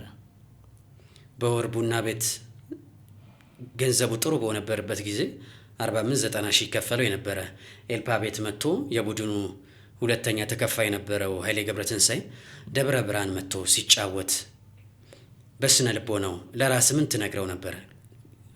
ቀላል እንዳልሆነ እንደማትወሸኝ አምናለሁ። ከስነ ልቦና አንጻር ራስን በምን ልክ ነበረ የምታሳምነው? ማለት ስነ ልቦና ምናምን በደንብ አለው። ያው ወርደም ራሱ እንትን ማለቱ ሳይኮ ከባድ ነው በደንብ አለው። ግን እኔ ማለት ሰውም የሚነግረኝ እንደው እግዚአብሔር ይመስገን ነው የምለው ብዙ ሰው እንትን የሚለኝ የነበረው በቃ የተሻለ ደረጃ እንደምደርስ እና እንደዛም ውስጥ ሆኜ በቃ አንተ ይሄን ነገር ከተውክ ምናምን የሚባል ብቻ ነገር ነበር መሰለኝ። ይሄ በኳሱ ምንም ጥያቄ ውስጥም አይገባም ነበርና ግን በቃ የተሻለ ነገር ሰርተህ ነገ የተሻለ ቦታ እንትን እላለሁ ብለን ነበረ የሄድነው። እዛም ግን ባሰብነው ልክ አልሆነም። እዛም ባሰብነው ልክ ያልሆነው ምንድነው 6 ወር ነው የቆያችሁት? 6 ወር ነው ቆይቼ የመጣሁበት ምክንያት ገና በተጀመረ በ5ኛው ነው በ6ኛው ጨዋታ ላይ ሱፐር ሊግ ላይ እኛ ሐዋሳ ነው ምድባችን፣ ደብረ ብርሃን፣ መብራት ኃይል፣ አዲስ አበባ ነው ውድድሩ። በ6ኛው ጨዋታ ምናምን በቃ እኔ ተደወለልኝና ከሱፐር ሊግ መብራት ኃይል ወደ ምናምን አንተን ካዘጋጀ ምናምን ነገር አለ መልቀቂያን ካዘጋጀ በቃ ተፈረማለህ ምናምን ብሎ ኤልፓ ሱፐር ሊግ ለሱፐር ሊግ ተባልኩኝ። ሁለቱም ሱፐር ሊግ ናቸው፣ ግን ምድብ ነው የሚለያያቸው። ወደ ኤልፓ ለመምጣት ችግር የለውም አልኳቸው። ከምንም ችግር የለውም እንደዚህ ምናምን ኤልፓ ስጫወት ይሄ ትሬኒንግ ላይ የሚያየኝ ሰው ነው እንደዛ የሚል ማለት አለመጫወቴ ጥያቄ ውስጥ እንደሆነ ያውቀዋል። እዛ እኔ አሁን ሳገኘው ምናምን ነው ኤልፓ ቤትም እያለው አላወራውም ብዙ ምናምን፣ ግን በጣም ጥሩ ሰው ነው። መሐመድ ይባላል፣ የበረኛ አሰልጣኝ ነው። ደውሎ እሱ እንደዛ ምናምን ነገር አለኝ። በጣም ነው በቃ ማለት ከዛ ለሳምሶን ሲነግረው ሳምሶን ደግሞ ፕሪሚየር ሊግ ላይ ይዞ ምናምን ያቀኛል። አረ በጣም እንዴ መልቀቅ ከሰጡት በጣም ነው የምፈልገው ምናምን ነገር አለ። አወራኝ። እሱ ውድድሩ አለቀ፣ መጣሁ እኔ እረፍት በቃ ከነሱ ጋር ተነጋግሬ ጨረስኩኝ። ደብረ ብርሃን ውሌን ይዤ መጣሁ። ከሱ ጋር እንደዋወል ነበር ምናምን አወራ ምናምን ነበር ከሳምሶን ጋር። ከዛ ደውሎ እንደውም በቃ ነገ ጧት ትጠራላችሁ አለኝ። ማለት የሚፈልጋቸውን ልጆች ስም ዝርዝር አስገብቶ መልቀቂያ አዘጋጅቻለሁ ጨርሻለሁ ኮች አልኩት ምናምን። ከዛ በነገታው አልተደወለም፣ ደወለልኝ። ምንም ኮች አልተደወለልኝም እስካሁን ነገር ከቢሮ አልደወሉልኝም፣ አስገብቻለሁ እኮ ስም ዝርዝር ነው አለኝ። የለም ከዛ በኋላ ምንም አልተደወለም፣ ምንም አላለም። ምንም በማላውቀው መንገድ ነው። ከዛ ስደውልለት ስልክ አያነሳም። እሱ በምን እንትን እንዳለ አላልቅም። ከዛ በኋላ ሁለቱም እንትን ሳይል ቀረ። በማን ከደብረ ብርሃንም አልሆንክም ከኤልፓም አልሆንክም ማለት መልቀቂያ ይዤ መጣሁና በቃ መሀል ላይ ሆንኩኝ። አሁን ላይ ነገሮች ስትመለከታቸው 2018 ክለብ አላገኘም፣ ቁጭ ብለሃል። ነገሮችን አሁን ላይ ስትመለከታቸው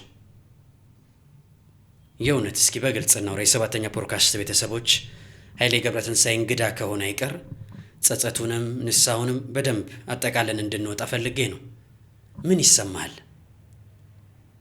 ከሀገራችን ትልልቅ ቡድኖች ከሁለቱ አንደኛው ለሆነው ትልቁ ኢትዮጵያ ቡና ተጫወትክ። ትክክል ባልሆነ የህይወት ልምምድ እድሜም ነገሮች ማስተሳስተው ዛሬ እዚህ ላይ ቁጭ ብለሃል፣ ዛሬ እዚህ ተገኝተሃል። እስኪ የልብህን ንገረኝ፣ ምን ይሰማሃል? ያው ከዚህ በፊትም ብዬዋለሁ፣ እኔ በጣም ነው የሚጸጽተኝ። ያደረኩት ነገርም ሁሌ ሳስበው ልክ አልነበረም። በፍጹም አይደለም እንደ ስፖርተኛ ምናምን እንደ ኖርማል እንትንም ራሱ ልክ አይደለም በዛ ሰዓት የምናደርገው የነበረውና እኔ አሁን ላይ ኳሱን ሜጃ ያለው ምናምን ሳይ በጣም ነው የሚጸጽተኝ ራሴን በዚህ ደረጃ በማግኘት። ግን ያው ነገሮች አልፈዋል። እንግዲህ ይቅርታ ነው የምጠይቀው በዚህ አጋጣሚ። ብዙ ያስከፏቸው ሰዎች አሉ ከኔ ብዙ በጣም እኔ የተሻለ ደረጃ እንድደርስ የሚፈልጉ በጣም ብዙ ሰዎች ነበሩ። እነሱንም በዚህ አጋጣሚ ይቅርታ መጠየቅ እፈልጋለሁ።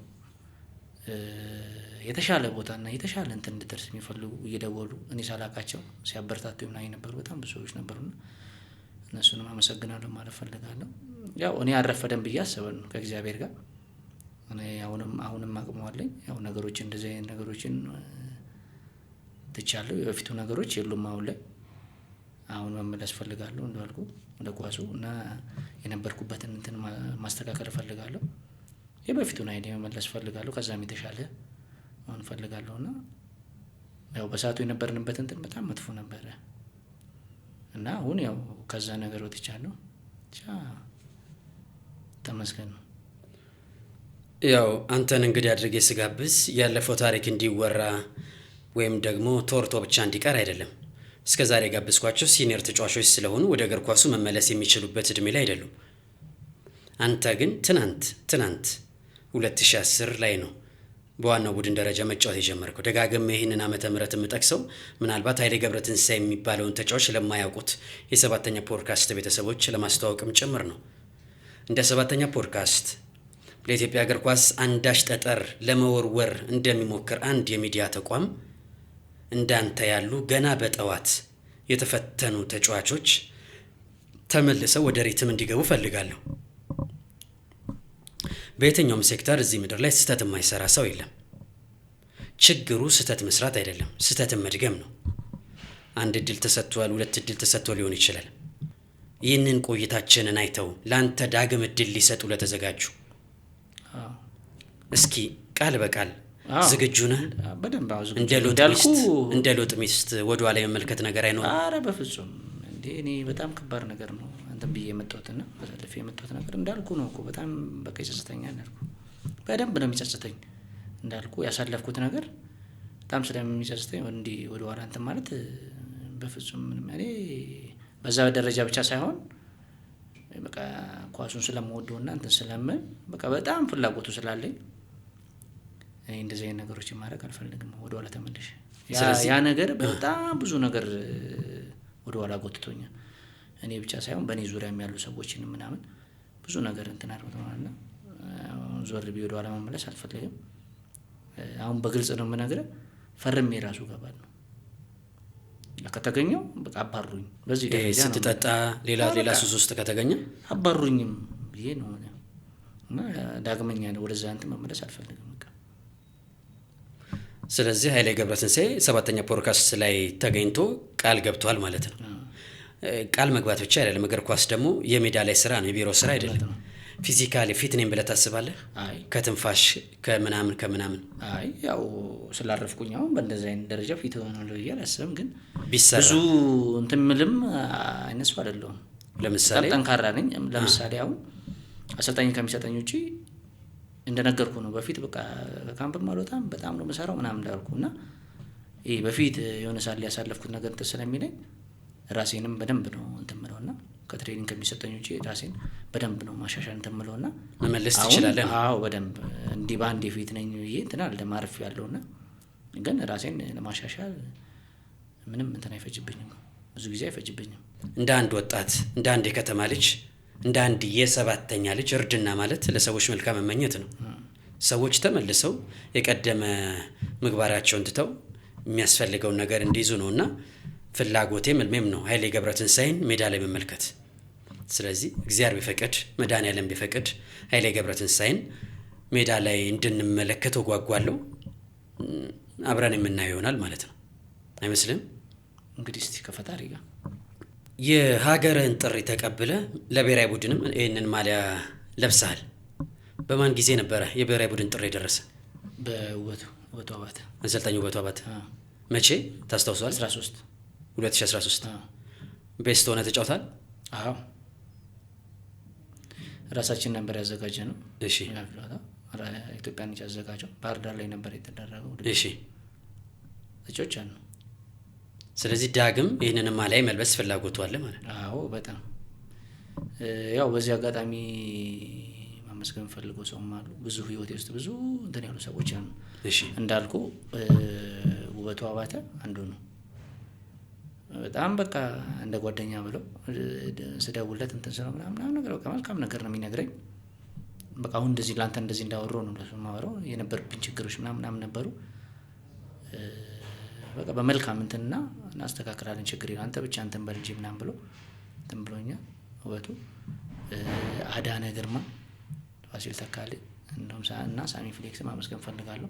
ዘንድሮ 2018 ጊዮርጊስ ሙከራ ሄጄ ነበር። አዳነ እንትን ብሎልኝ ሄጄ ነበርና እሺ ያው ከነሱ ጋር ዝግጅት ምናምን መስራት ጀምሬ ምናምን ነበረ። በአንዳንድ እንትኖች አልተሳኩም እና ጠርተውኝም የተሻለ ነገርም እንትን ስላሉኝ እነሱንም ማመስገን ፈልጋለሁ። ይሄን እድልም ስለሰጡኝ እነሱንም ቴንኪው ማለት ፈልጋለሁ።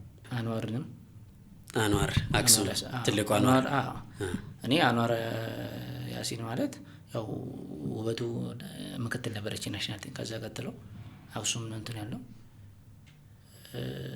እሷ ራሱ ካሴ ይበላል ሁለተኛው ካሴ አጮት መንገዷ አንድ አይነት ነው። ጥሩ እንትን ያላት ምናምን እና ያው ብቻ በጊዜ ሂደቶች እንትን የሚሉ ይኖራሉ። እኔ እሱም ራሱ ወደ ላይኛው እንትን ቢመጣ በጣም ነው ደስ የሚለኝ።